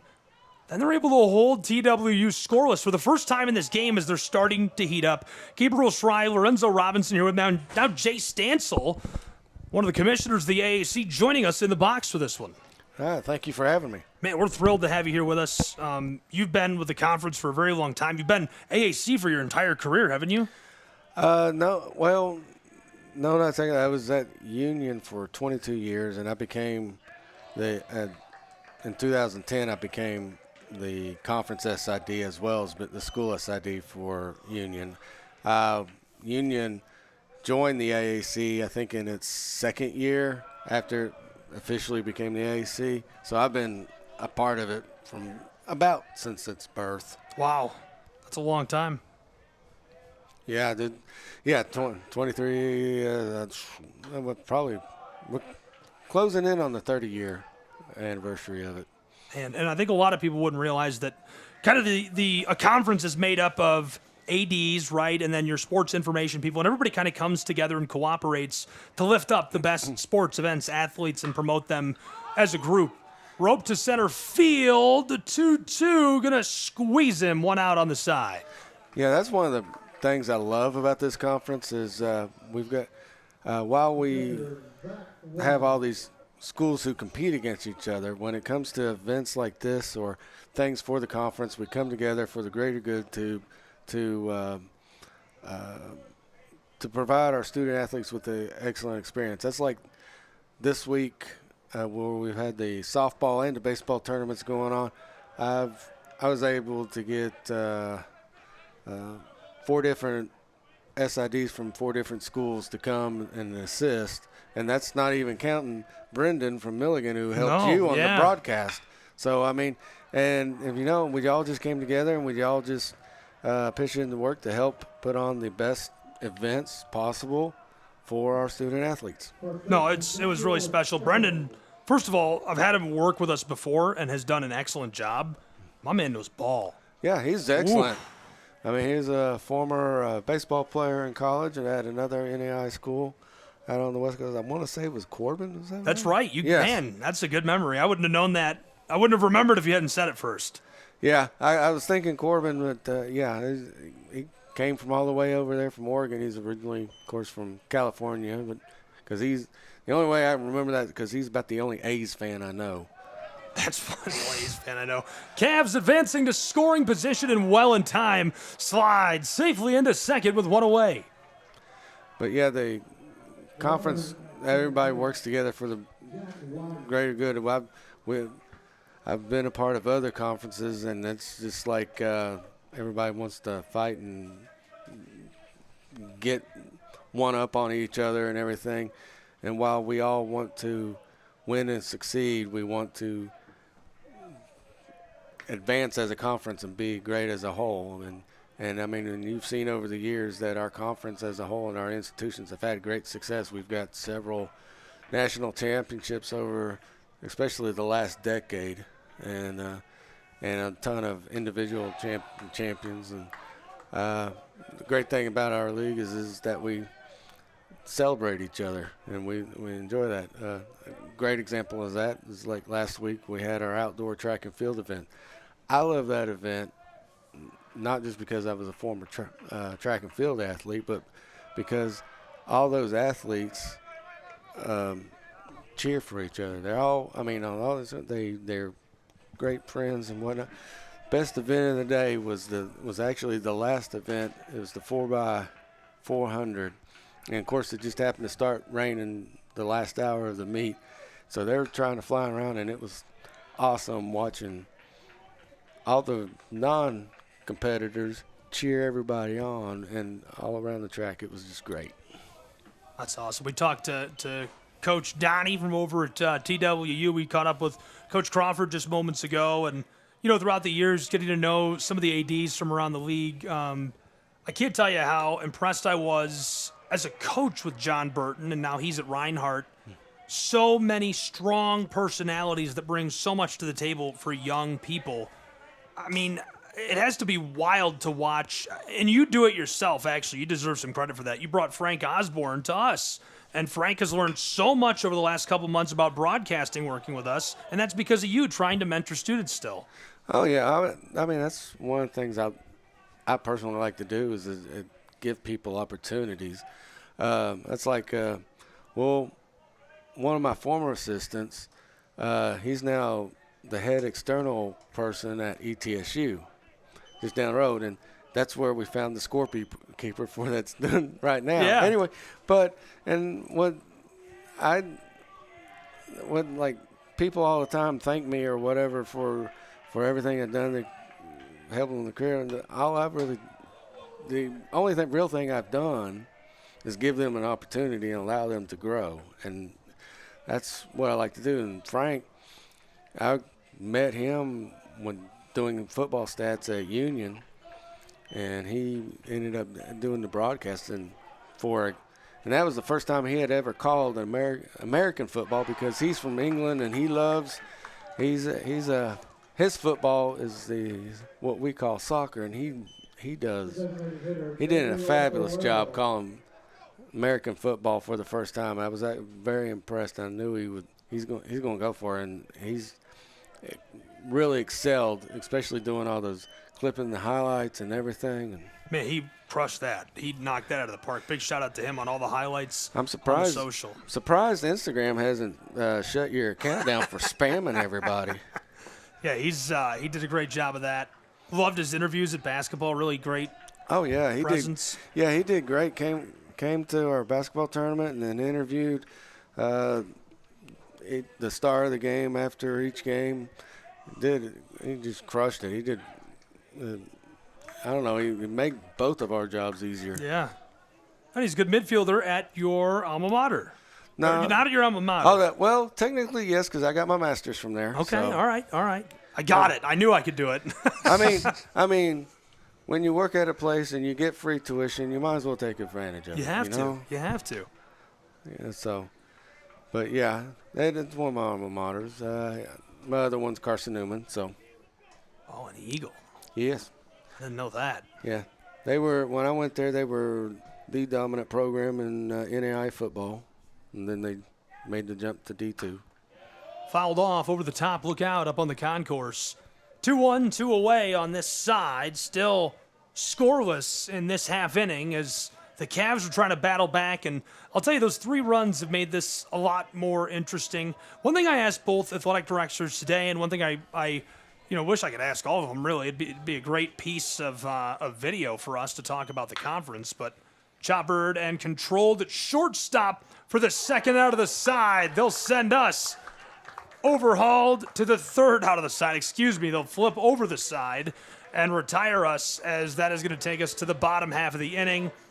I'd ask both ADs, why the Appalachian Athletic Conference? You've been here since the second year of the conference. You've helped grow this thing through the decades, not only as a member, but then obviously became part of the conference, and you are directly in the driver's seat helping Bill. You guys do so many different things and connect so many schools and people, and you make moments special for athletes, and they probably don't really know how that all gets done, right?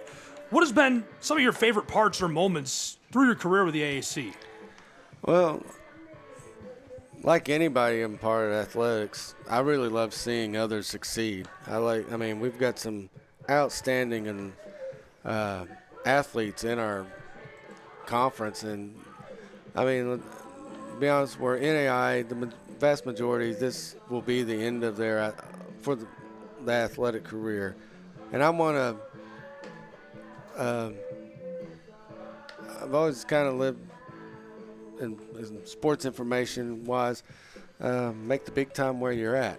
This might be small time to somebody else, but this is big time to them. Look at this facility that we're getting to host our conference baseball tournament at a minor league ballpark like this. Outstanding field. You don't get opportunities. That's another thing I really like about our basketball tournament hosting at the Meadowview Marriott Convention Center. It gives a real tournament feel. And gets them ready for when they go to the national tournament, and they get to experience what it's like to play on a neutral court and all. Yeah, no, that's always such a fun tournament too, and they bring a lot, I think, just to the end of the season, the energy and the excitement for it, and you can see it in the way that they talk about it. The students, those that are going to play, have played, and have won and lost, right? It's still an exciting experience. We're going to the tournament. We made it. It's the end of the year. We've got a chance, and anything can happen. And, you see it every season, whether it's, I liked how Brennan put it, a blue chip program or an upstart. I mean, Milligan and Reinhardt both coming through the losing side of the bracket are programs you expect to do well on the softball side of this tournament this week. That is absolutely hammered back towards the wall in left field. It's going to be caught on the warning track by the Cavaliers for the first out of the side. But then you see a Truett McConnell, a 6 seed, storm through the top side of the bracket and win the whole thing. And that's special, too. I mean, what a cool moment for those young ladies in that program. Oh, yeah, that was an outstanding softball tournament. I mean, of course, that tournament's no stranger to having surprise teams win it. It's not too often the number one seed comes through and wins that. They beat each other up. Talking about great experiences, and one of the things I really enjoy about my job is had a really nice experience at the end of our swim meet this year. Riley Renaud at Milligan, she's a 3-time national champion in the 1650 freestyle. That's a mile swim. Just everybody know. Anyway, Sometimes I struggle to walk a mile. Yeah, exactly. And so, I mean, and swimming is one of the sports that I don't get to do a whole lot with. But at the end of the meet this year, she came up to us and said, "Thank you for everything you've done for us." And just because of all the extra exposure that we do at the conference meet and stuff. And again, that's one of those sports that we don't get to do a whole lot with, but we try to make everything so. Because that was actually the first championship that we started doing the individual interviews at. After we'd grab the winner and do an interview, and that way they got a little PR for themselves. They got a little moment in the sun on social media, just highlighting them. I mean, and we try to do that. And toughest sport to do that's at track and field, because we end up, you got to run a mile and then talk to you. Well, not only that is they don't really have a scheduled time to do the awards, and we'll end up doing like 8 to 10 awards right in a row, and I'm just like, we're trying to take pictures of them and hand them their awards, and then they're trying to grab them to do an interview, but then there's another one right there you got to honor, and but no, it's just fun, again, just highlighting all these fantastic student athletes we have. I really like the interviews too. I won't lie. That's one of my favorite things you've done in the last couple of years personally.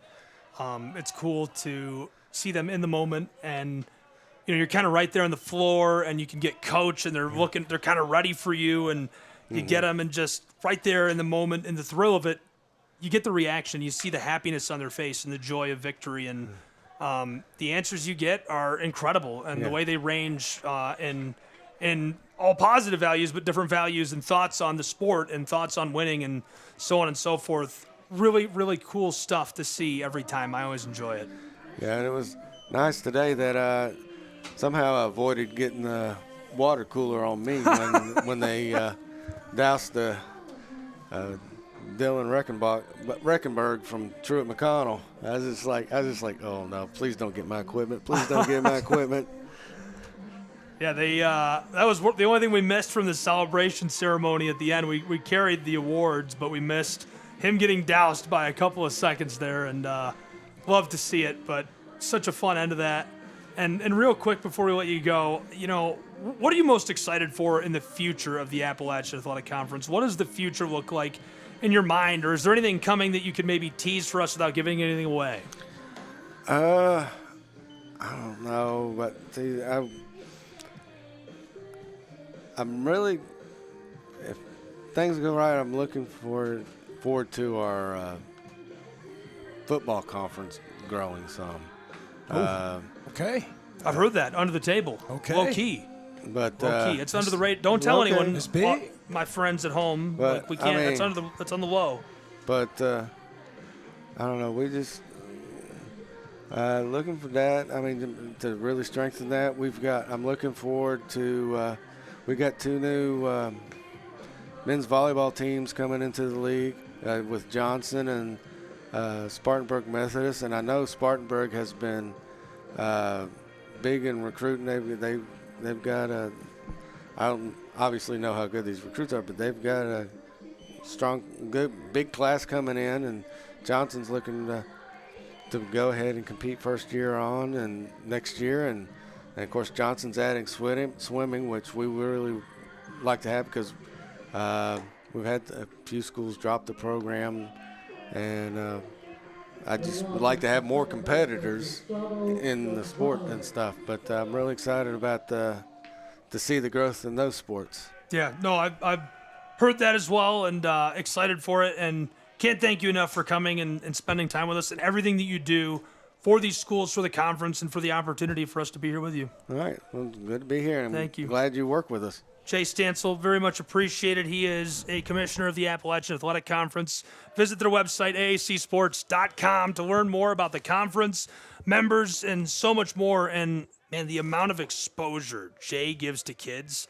I'll tell you, I'm connected with Jay on social, and I'm really impressed with just the way that he talks about life and treats people. And Jay is a big believer in the values of the NAIA and just that there's a right way to play athletics, right? They're doing that campaign right now.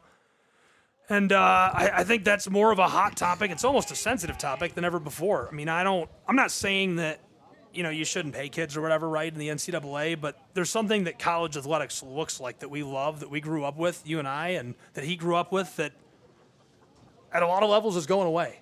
And, things are changing quickly, and that makes me feel like I'm an old man, right? That's what things are changing too fast for me, but... Yeah, no, but I completely understand what you mean. Yeah, there's some purity to, just playing and getting the scholarship and just being a good person and picking up trash and doing some community service and getting good grades. And I mean, Tennessee Wesleyan, every team has a 3.0 GPA. Yeah. Those kids are all going to go on, and they're going to have great parts in their community. They're going to coach sports. They're going to be on boards. And maybe they won't do that. Maybe they'll just work at a job, but they're going to be good neighbors and good husbands and wives and raise good kids and work hard and make where they live better for themselves and everybody around them. And it's because of people like Jay Stansel. Yeah, there's something to be said about the values within the Appalachian Athletic Conference, and I can give some perspective on that as a former AAC athlete myself. I know, yeah. Being a part of this conference for, so many years in my career and seeing the way that they've really, as Jay said, being able to provide exposure for athletes, making where you are feel big. And I think that that's something that the AAC has done a nice job of really trying to make everything that they do seem to be on just an even bigger level, giving everybody their time in the sun. There's a social media post for your conference champions, your all-conference performers, the different people that do so many different things. And those are great moments to be able to have those moments and share them with your friends and family. And the Appalachian Athletic Conference definitely puts an emphasis on that. And I feel like they do a great job of trying to make sure that their athletes feel as special as possible in every way. Shot through to second and controlled to first in time to send a second away on this side. What a play by the Cavaliers, who are trying to squeeze out 6 runs before this thing is over. The shortstop, Caden Ekier.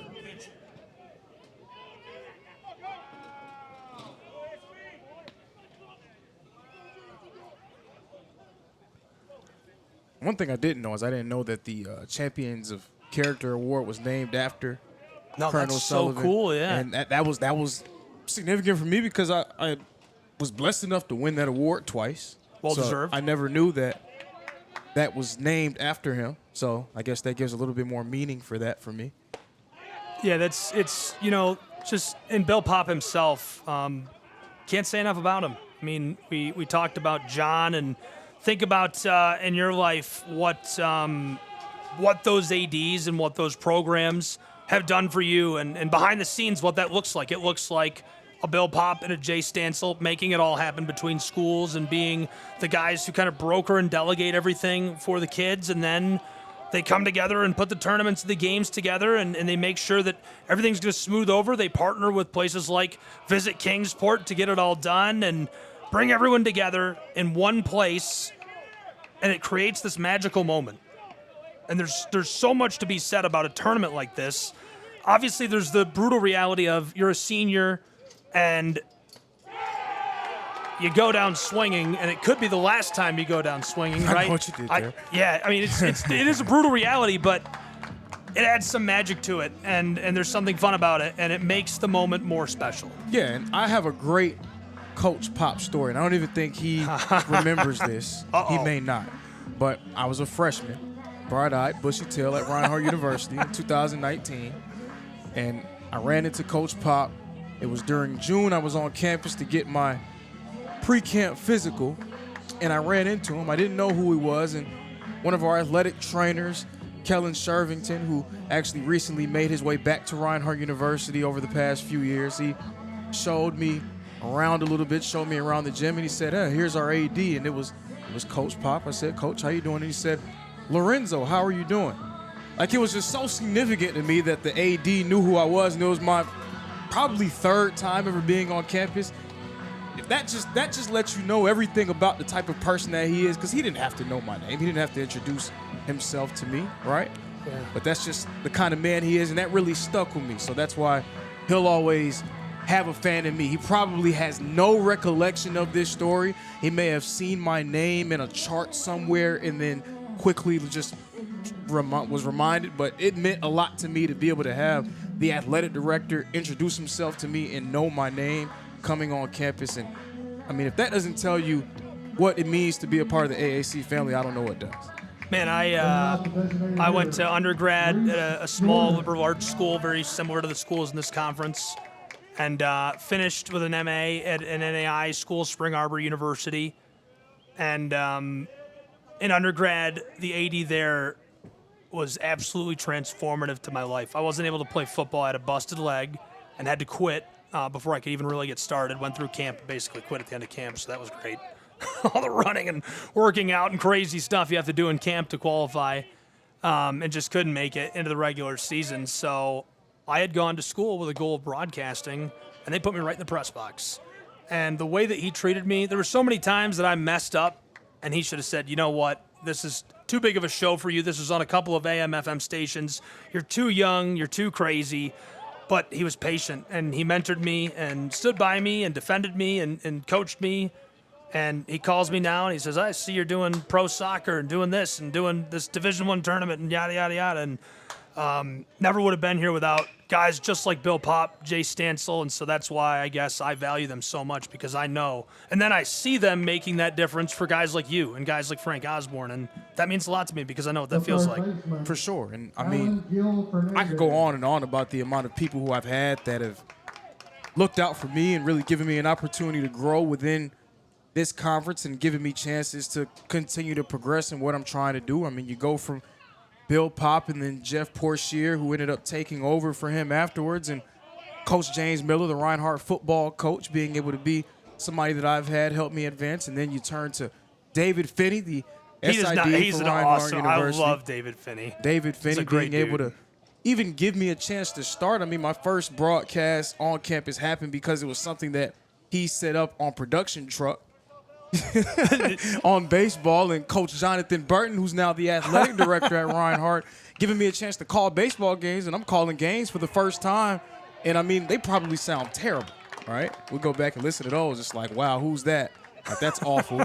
But, and then just down the line, and then eventually you in 2023 coming on campus and giving me an opportunity to learn from you and grow and be around you and just continuing to move along. I mean, that's what the experience should be. That's what the right way to play means. That's what your college experience should be about. It shouldn't be about making a 4-year decision. It should be about making a 40-year decision. That's what these AAC schools are about. That's exactly right. That's one of the problems with higher ed now is I think people look at the school and they look at a tuition price and they say, is it worth getting XYZ job? you're not buying a job, you're buying a lifestyle. You're buying a well-rounded education and a mindset, and you're going to learn how to behave and to become a better person because of that, with that well-rounded education. 110% think that's so important. Priceless. Yeah, I mean, it is. But that's a good example of, right, those guys are another step in my path who have mentored me and helped me. And, I'm a little older, so it's a different interaction, right? When you're 20 years younger, instead of being a student, you're real young, just coming out of high school. But to have conversations with guys like Bill Pop, who take the time to sit down at lunch with you and talk to you about business, and they're patient and guide you and mentor you, and John Burton, and they're frank with you, and you learn to have relationships with those guys. You see how they carry themselves, and they give you opportunities, and then in turn, you're able to give other people opportunities, and you just keep doing that and helping people around you grow, and life just gets better. And then I will say in the AAC, I mean, all roads do lead through Waleska, Georgia. Ends that beautiful moment with anyhow, go Reinhardt. I'd be remiss if I didn't say that. The payoff pitch from on top of the mound is roped out to second, and as they almost collide, he's safe over at first. 2 on the base path for the Bulldogs of Tennessee Wesleyan. Yeah, but give Montreat a ton of credit for making this into a ball game. I mean, they looked absolutely dead to rights. They were down 9-0 at one point. Montreat battling back in that 5th inning to give themselves a chance. They're hanging around with TWU. Tennessee Wesleyan trying to put the hammer down on them here in this inning. Yeah, I couldn't go the whole time without. I know. I knew it was coming. I've been waiting. I was waiting for you to make some Reinhardt comments with them, too. We had Donnie in here and Glenn, and I thought you were going to say something about Reinhardt to them. Well, I mean, there's nothing you could really say about Reinhardt to a Tennessee Wesleyan AD. Right? I mean, Yeah. The Tennessee Wesleyan AD. Yeah, especially when he brought up, we've had a lot of teams that have come and gone. We know that Reinhardt was around, and I said, come and gone for sure. Yeah, I get it. You're still around. I know. They'll be back. They'll be back. It's fun. This is going to fly out. Yeah, it's all well and good, though. It's all in good fun. Columbia's AD coming from Reinhardt really gives me a reason to root for them as well. But, I mean, the best brand in the AAC, I thought that was, I'll tell you, the most exciting thing about that is he's building a really cool athletics office. That's a great group of people. And Glenn himself is an awesome guy, and just... I should have asked him about what does he think about CIU. I'm sure he and Gordy probably get together and they have boxing matches behind closed doors.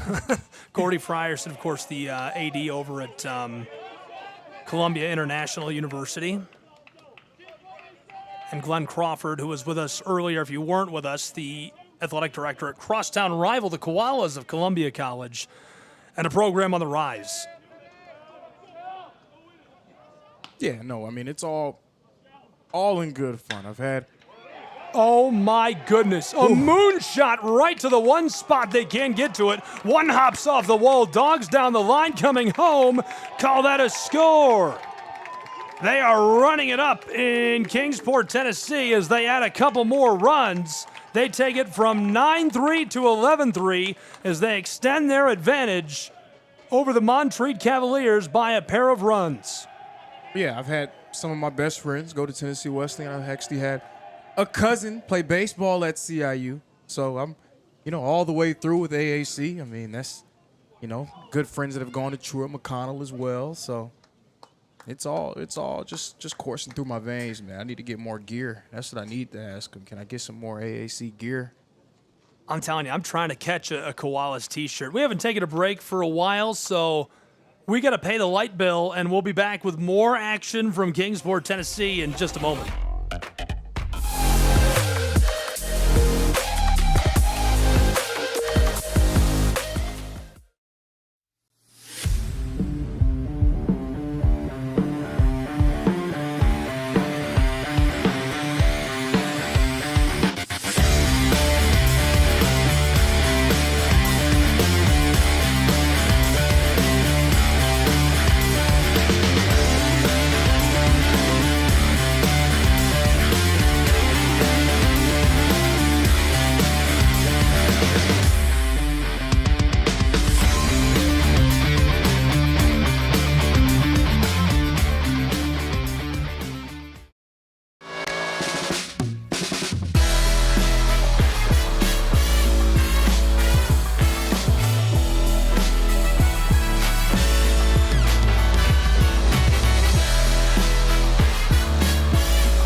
Resuming play here in Kingsport, Tennessee, the Tennessee Wesleyan Bulldogs, the 16th ranked team in the country, taking on the 8th seed in this tournament, the Montreat Cavaliers. Tennessee Wesleyan currently riding high with a 11 runs to 3 lead. Tennessee Wesleyan putting the finishing touches on what would be yet another appearance in the AAC championship game. This has been an unprecedented run of dominance that these guys have had. And I've talked about it on numerous occasions, a group that 16 of 19 AAC regular season championships, 16 of 19 AAC tournament titles as well.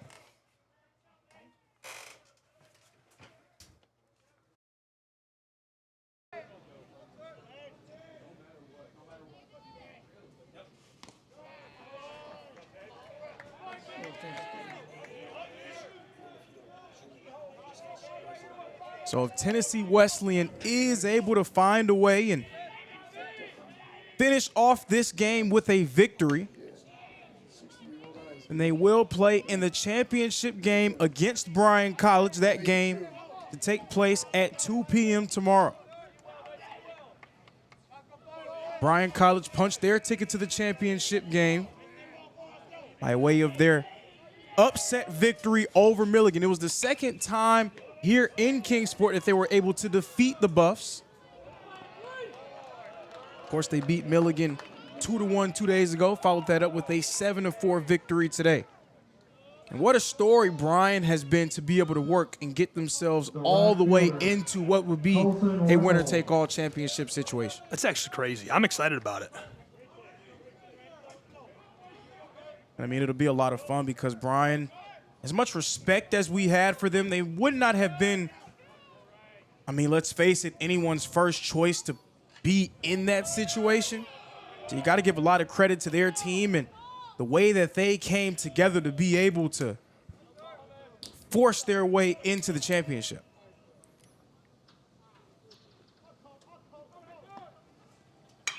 Fouled off. That's going to even our count at 1.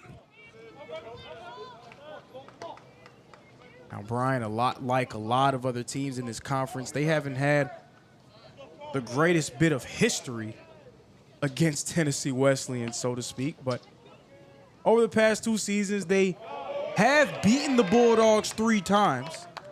So they do know that it's something that they can do. They have found a way to climb that mountain on a few separate occasions. They had a series against Tennessee Wesleyan that occurred last week, and Bryan lost that series 1-2, but they defeated them 6-4 in the middle game of that series. So a Bryan team that will not be afraid of Tennessee Wesleyan. Shortstop controls to retire the side in Kingsport, as that's going to take us through the bottom of the 7th and into the top of the 8th inning between these two programs. College baseball tournament action returns in a moment from Kingsport.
Bays Mountain Park Adventure Course. Gear up and climb the Hawk's Nest. Work together as a team to complete 4 high ropes challenges, all while suspended 40 feet in the air. Finish with a zip through the canopies on our 310-foot zip line. Our ground course features 9 exciting challenges and is perfect for large and small groups. The Bays Mountain Park Adventure Course. Thrilling fun for group events, parties, and field trips.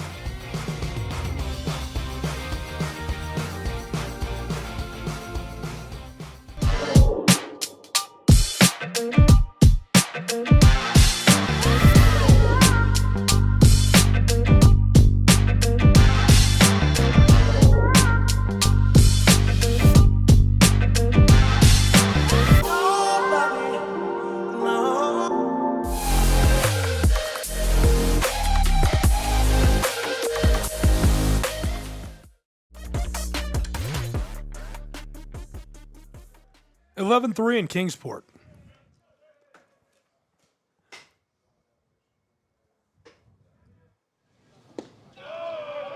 Drops that through. Fullwood on top of the mound. Justin Austin, the right fielder, 2 for 3 today.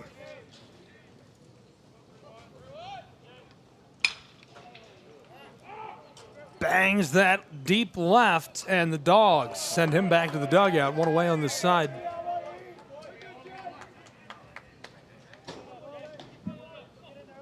The center fielder, Cameron Nagel.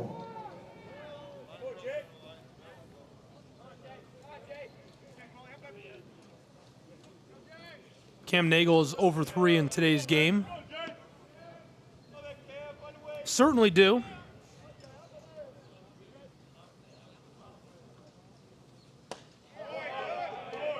That's an absolute laser drop through right there. Yeah, but for Montreat, they've done a nice job offensively throughout the tournament, and it's not so much of a negative performance from them. Again, they have 7 hits. Not a lot of teams have been able to generate much consistency at the plate against Tennessee Wesleyan. With 7 hits, 3 runs, not great, but not awful. But with the performance Tennessee Wesleyan's putting together, I mean, 17 hits, 11 runs scored, you'd be hard-pressed to find any team that can knock them off.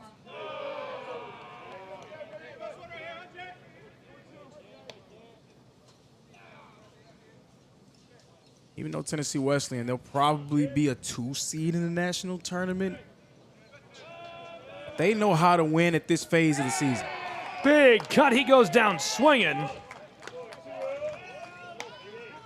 2 away in the top of the 8th for the Bulldogs of Tennessee Wesleyan, who are looking to close this out and return to the Appalachian Athletic Conference Championship.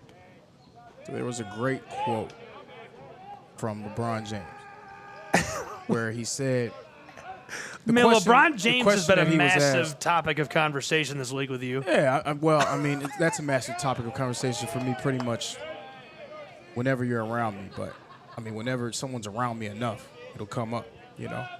Because, you know, but whenever his phone wallpaper is LeBron. Yeah, he said, the question was, do you feel like you need home court advantage? Do you feel like you need to jostle for a certain position? And that's going to retire the side in left field. Controlled very well. Please finish your thought. What jostle for position? Yeah, he said, they asked him, do you feel like you need to find a way to get to a certain spot within the standings? And he said, I don't think any team would want to see me and my team coming into their building for a Game 7. So I feel like that applies to Tennessee Wesleyan. Even if Tennessee Wesleyan is the 2 seed or 3 seed in your bracket, I don't think any team wants to see Tennessee Wesleyan in their house with a World Series berth on the line. That makes sense. Yeah, I definitely would not want Tennessee Wesleyan to be opposing any school I'm rooting for, as they've been excellent. You heard from the AD. He does a great job and is just a wonderful guy. And apparently these guys are all Dean's List students, so batten the hatches and watch out. They're throwing books and strikes at you. I'm not throwing books at you. Books are coming. So we talked about the schedule for tomorrow's championship game. Let's take a look at the final standings for the regular season. This is what made up the bracket. What a wild... Well, we got the 3 seed here. They're making it on. And awesome to see the 7 seed make it to the final game of the second to final day of the tournament, trying to make it to championship Saturday. Fun fact, the wallpaper there, usually it doesn't apply, so I don't talk about it. The background that you can't really make out, that's Waleska. That's Reinhardt's baseball field. Really? And that gets used for every baseball game on SESN, and it gets used for softball as well. It's the background, it's been the background for dozens and dozens of sporting events that have nothing to do with the AAC, everything baseball. Secretly, it's Reinhardt in the background. Not so secret anymore. I just thought it was cool. It's relevant. For anyone out there who's never been to a game at Reinhardt University, if you've never been to Ken White Field, the baseball facility, or the softball field, or even a football or a lacrosse game, just a chance to get on campus and see the great athletic facilities. I don't think there's many better small school environments that you would find at this level. Bangs this deep foul left. I'm actually really angry with Bill Pop and Jay Stansel for getting me hooked on even more sports. Every time I think I'm done getting addicted to new sports, something else comes up that's just the most niche thing ever, and I'm like, now I have to learn everything about swimming and get really into it. Underwater curling. I'm telling you, man, these guys have got me onto everything. Like, I'm into every sport. Unicycle? No, I don't know if that's a sport. I've seen it at the Olympics. Badminton. Wait, unicycle's a sport? Yeah. It's a skill. It's a skill. It's really like, it's a core exercise, really. It's going to go foul to the right over the line. Power walking. Stop that. Power walking is an Olympic sport. No, it's not. Stop it. Power walking is an Olympic sport. You didn't know that? Unicycle hockey is a sport? I can't Google this right now. What in the world is going on? Power walking's an Olympic sport? Power walking is. You know what else will be an Olympic sport starting in 2028? Flag football. I can handle that. That feels like potentially, that feels, that's fine. I think the NFL players should stay out of flag football, though. Because the flag football players that do that for a living, they destroyed a team of NFL players the other day. Did you see it? Yeah, but they were kind of like... It's really a different sport because there's no contact. I mean, a 5'8", 165-pound guy is going to move a little bit different. That's true. You don't have to than someone who's being made for contact. Yeah, that's true. Different type of athlete. I don't think you or I would be a very good flag football player. I was a lineman. I don't even think flag. Well, I don't want to say that too loud in case anyone. The Reinhardt women's flag football team has some great linemen, just so you know. No, I've called some of their games. I think Reinhardt women's flag football is a really promising program. They were coached by Keon McGee this past season, who broke the program's all-time wins record this past season. So that's pretty impressive. That's a wild record. Yeah, great season from them. And, things seem to be on the up and up for the program.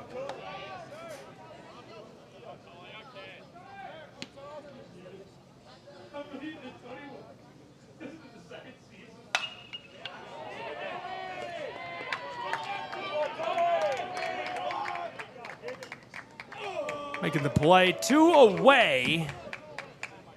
11-3, Tennessee Wesleyan in the bottom side of the 8th.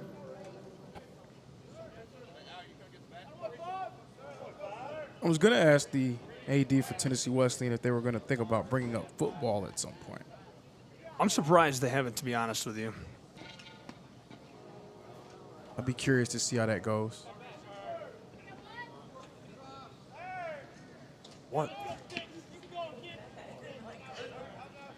Oh, I missed it. We'll watch it on the replay.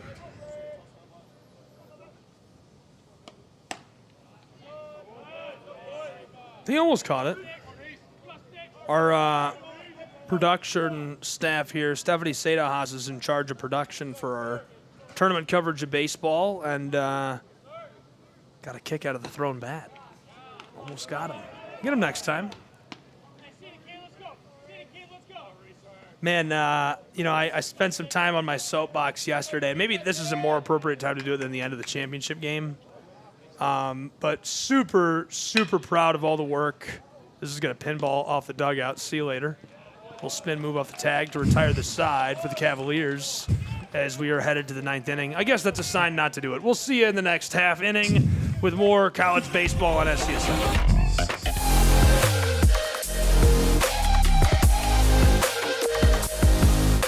The Southeast Sports Network is now on Amazon Fire TV. Now you can download the SESN app and watch on any Amazon-enabled device, such as your Fire Stick. The easiest way to download the app is to go to our website, find the Watch SESN tab, and click Fire TV app. Then just select your device from the list. That's it. free and easy. Enjoy watching the Southeast Sports Network on your Fire TV, Fire Stick, or Fire tablet with just a few clicks.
We're in Kingsport.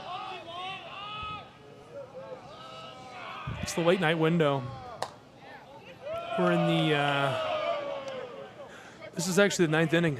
So be with us tomorrow at 2 p.m. The winner of this game, if that is Tennessee Wesleyan or Montreat. Tennessee Wesleyan. Could be Cavaliers too. Don't pack it in yet. Tennessee. You know, you're supposed to make it sound like it could happen. Like, I don't know. I would always be like talking about games and calling them like basketball in a 20-point game with like 5 minutes left, like it was still a possibility. And I have a broadcast coach I work with, and he was like, bro, don't stop it. He's like, you sound dumb. He's like, they know you're lying to them. The audience knows when you're lying about the score. So I'd maybe right up.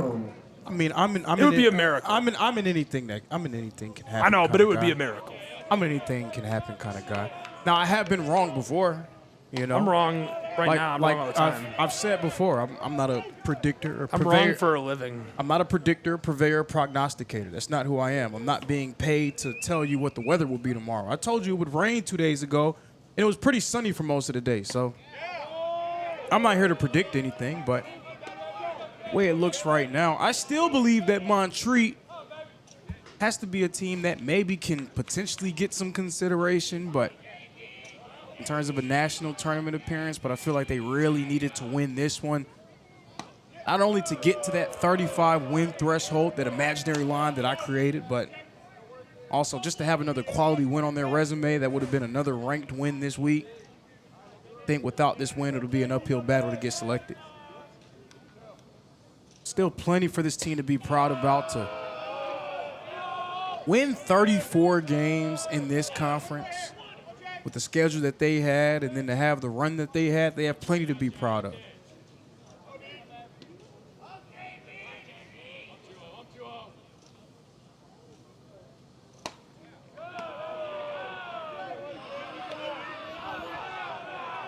So again, our championship bout, 2 p.m. Eastern time tomorrow. Probably Tennessee Wesleyan and Bryan College. I tweeted a clip of Nick Saban this morning. For what? It was him talking about Musa Muhammad, who they wanted him to kick off the team at Michigan State, and how he refused, and then Musa turned it around, went to the NFL, played 15 years, and then now he's the president of a global company and has a couple of daughters going to Ivy League schools because Saban believed in him. And that kind of fits the theme of the whole day now. Think about it. We just spent 3 innings talking about the leaders of the AAC. We had a couple of these guys on that have been so impactful in people's lives, and that's how I started my day, was with a Nick Saban clip at like 6 in the morning talking about Musa Muhammad. And the Dogs changing things up. Down on top of the mound, we'll break and return with more action in just a moment from Kingsport, Tennessee. You just go. We don't need music.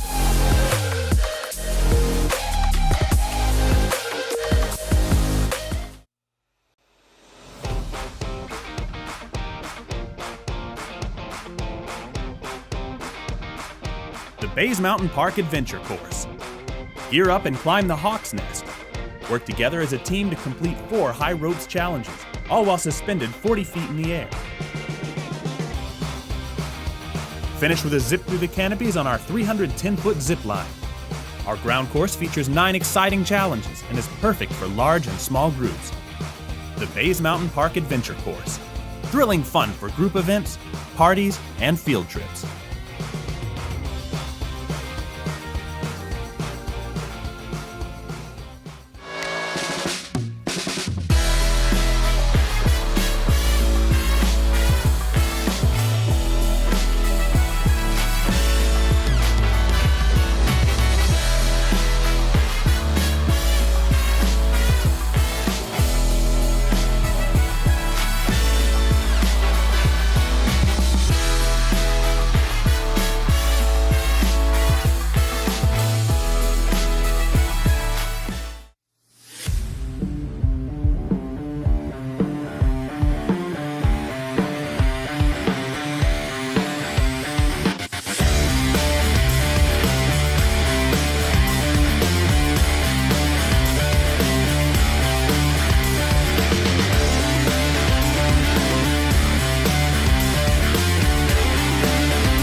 Your favorite teams, your favorite live streams, your favorite highlights. Be sure to engage with us. Find us now on YouTube at NSBN Sports or visit us at nsbnsports.com.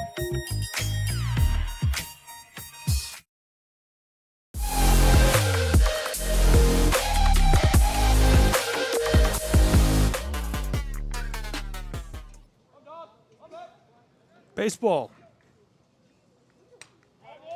Chopper off, foul. Now batting for Montreat. A busy schedule this summer. I'm excited about it. This is the cap to the busiest stretch of my year. I went to the Penn Relays, and I was there for 2 days. That was awesome. Shout out to Tim Jordan, Mary Beth Price. Mary Beth won a bronze medal. She's the marketing director for Recordtan brand tracks. Tim Jordan, the vice president for tracks for AstroTurf Corporation. Usually I see somebody from the AAC there. This year I did not. Very disappointed. Very disappointed. Penn Relays is like the Super Bowl of track if you're not familiar with athletics. It's very cool. They bring out Quincy Wilson and feed high school athletes to him. So he runs the fastest times we've seen since Usain Bolt around the track. They pretty much just feed people to Olympians, actually, in front of a huge crowd. And that's really what it is. It's just some guy trying his hardest. I'm down. To outrun an Olympian. Yeah, it's not good, actually. We do have some news to break from the NAIA World Series. The sites have been announced, and I saw that. Kingsport, Tennessee will be a host site for an NAIA opening round session. That should be a lot of fun. We'll stay tuned on Selection Day to see what team would get the #1 seed and play out of here at this point. Probably the Johnson Royals, if I had to guess. Floater is going to send him back to the dugout. 1 away for the Bulldogs of Tennessee Wesleyan. Are you busy during the opening round? Yeah. Oh, man. Are you busy during the opening round of the baseball? Oh, this probably shouldn't be an on-air conversation. Yeah, we'll figure it out later. I think we should broadcast that. Do you guys at home think we should broadcast that? Let us know in the chat. But it is going to be an interesting conversation on who gets that #1 seed out of here. I don't know. Milligan was the number 11 team, so they were just outside of the top 10. There's going to be 10 sites, so 10 #1 seeds. Running the bases, the Cavs coming down from third, and that thing will score. Motion, and a pulse in our final inning. Yeah, you got to be proud of the fight that they're showing. But, again, Milligan's going to be number 11. They were number 11 in the final NAIA top 25 poll. Johnson in that top 10, of course, courtesy of having a few more marquee non-conference wins. I think their overall resume for that #1 seed is a little bit stronger at this point. Maybe if Milligan would have made it to the championship game, they probably would have had a better case to get that number 1 seed out of Kingsport. I would say at this point, you likely go Johnson to get that last number 1 seed. Maybe Milligan is your highest 2 seed. And then Tennessee Wesleyan will more than likely be a 2 seed or a high 3 coming out. But, of course, all of that's going to shake out, and we'll see what happens. I'd pretty much venture to say that my bracketology would be correct. We'll see when everything gets announced. But I would expect Johnson to be the number 1 in this Kingsport bracket. Now, because they lost a little bit earlier in this tournament, they may have to face a higher 2 seed. As Coach Jonathan Burton spoke about, he was a member of the selection committee for so many years, so he has a little bit more knowledge on these than me. And gets a hold of it. 2 away on this side for the Tennessee Wesleyan Bulldogs as Montreat is staring at the end of their season. You want to try and get Bill Pop in here tomorrow to do the whole game with us? Can we handle a Bill Pop 3-man booth? And why not? I think that'd be sick. He talked about doing it. I think we should swindle him into doing it. Controlled Tennessee Wesleyan is headed on to the 2026 Appalachian Athletic Conference Baseball Championship tomorrow at 2 p.m. We'll have full coverage, free, live, and available for you. 2 Eastern time on the Southeast Sports Network. Looking forward to you being along for the ride and how much fun we're all going to have together in a final battle between the Bryan College Lions and Tennessee Wesleyan Bulldogs. Lorenzo, what does this win mean to Tennessee Wesleyan? Well, it's just a continuation of the dominance that we've seen from them across 2 decades now. This is not unfamiliar terrain for them. Like I said, Johnson and Milligan going down means that fans out there should really appreciate what Tennessee Wesleyan has been able to build even more. Year in and year out, you can expect Tennessee Wesleyan to be in this very position. And tomorrow is going to be a proper David versus Goliath situation. I'm excited about it. I think that we'll see a really, really good battle between the 2 sides. I'm hoping we've got a nice, tight, crunchy battle. 2 programs duking it out and letting each other have it for the duration of a really good game. And definitely looking forward to you being along for the ride with us. 2 p.m. Eastern time, live on the Southeast Sports Network. All of the ways to watch, SESNsports.com. Gabriel Schrei, and we will be thrilled to have you along for the ride and see you tomorrow afternoon. Again, your final score, 11-4, the Tennessee Wesleyan Bulldogs take this. All games and events airing on our networks are broadcast live in our copyright material. Today's game will be archived and available for replay inside of the app or platform where you viewed it. This has been a copyright presentation of the Southeast Sports Network and Schrei Media. For Lorenzo Robinson, our entire crew, the Bulldogs and the Cavaliers, all the fans, I'm Gabriel Schrei, signing off from Kingsport, Tennessee.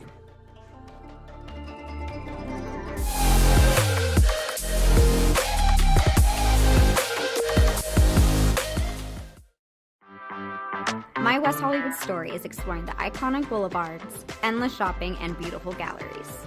Inspiration is endless in West Hollywood. The neighborhood tells stories of established and emerging artists.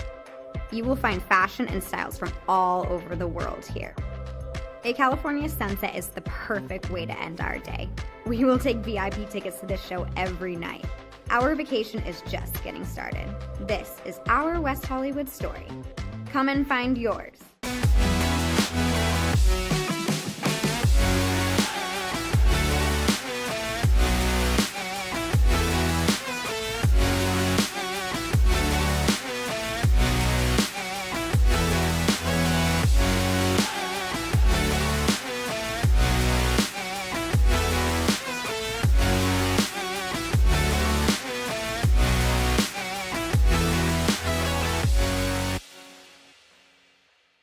LA Galaxy belongs on the best surfaces.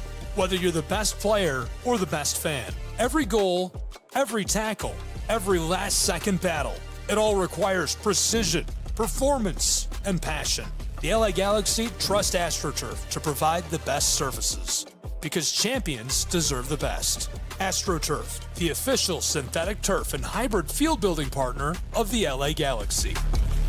My dad was a farmer, and when I saw him on a horse, the guy was bigger than life. One of the things that he had a hard time doing was showing the emotion. Maybe it was because the way he was raised, or believing that men provide and they don't struggle. But we all struggle. I want to show emotion to my kids. I want them to know when I'm happy, I want them to know when I'm sad, and I want them to see me working through things.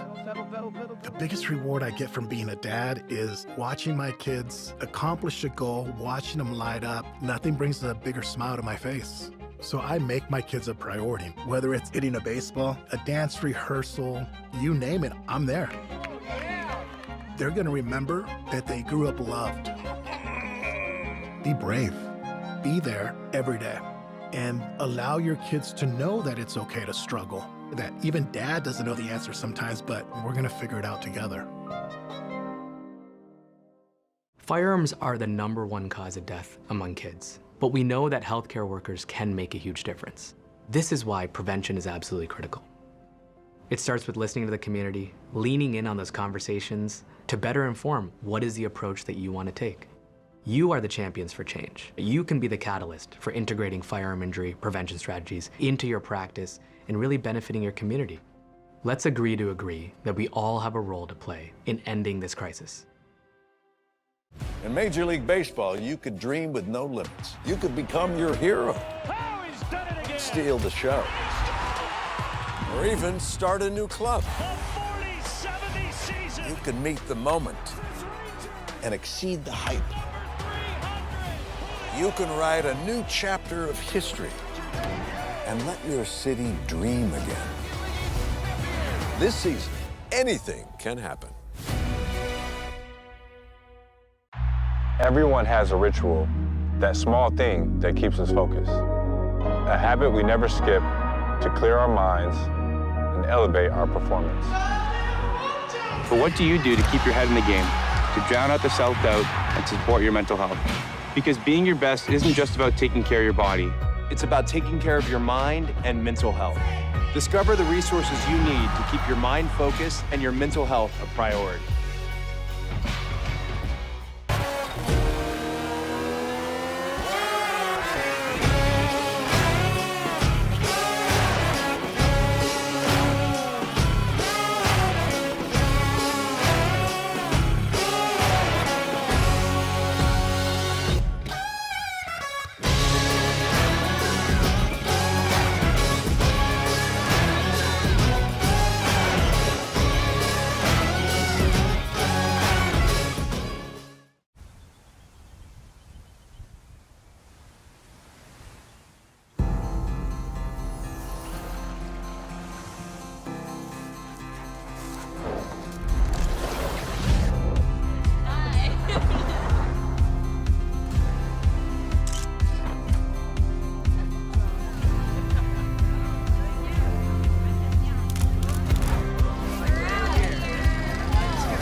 Our South Carolina story is told through love. We always felt the need to take a moment for ourselves, and the ocean has always drawn us closer. Charleston was such a romantic destination, with its ancient oaks and beautiful walking paths through town. But we love hiking too, and Greenville gave us a perfect view. This is our South Carolina story. What's yours?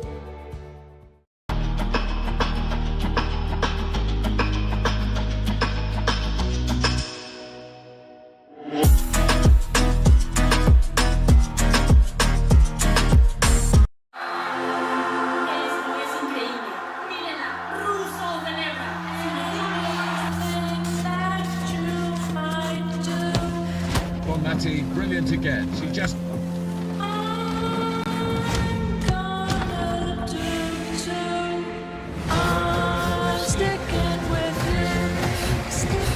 Preparations have begun as the world's best players set their sights on the tournament.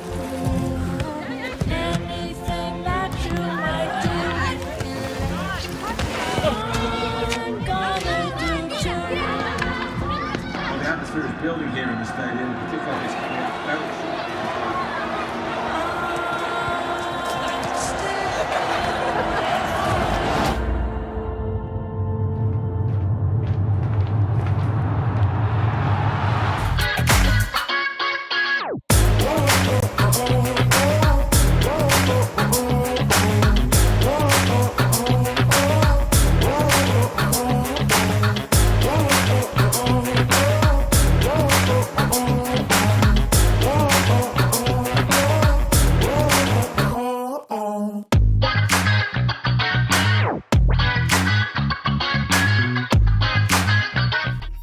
Your favorite teams, your favorite live streams, your favorite highlights. Be sure to engage with us. Find us now on YouTube at NSBN Sports or visit us at nsbnsports.com.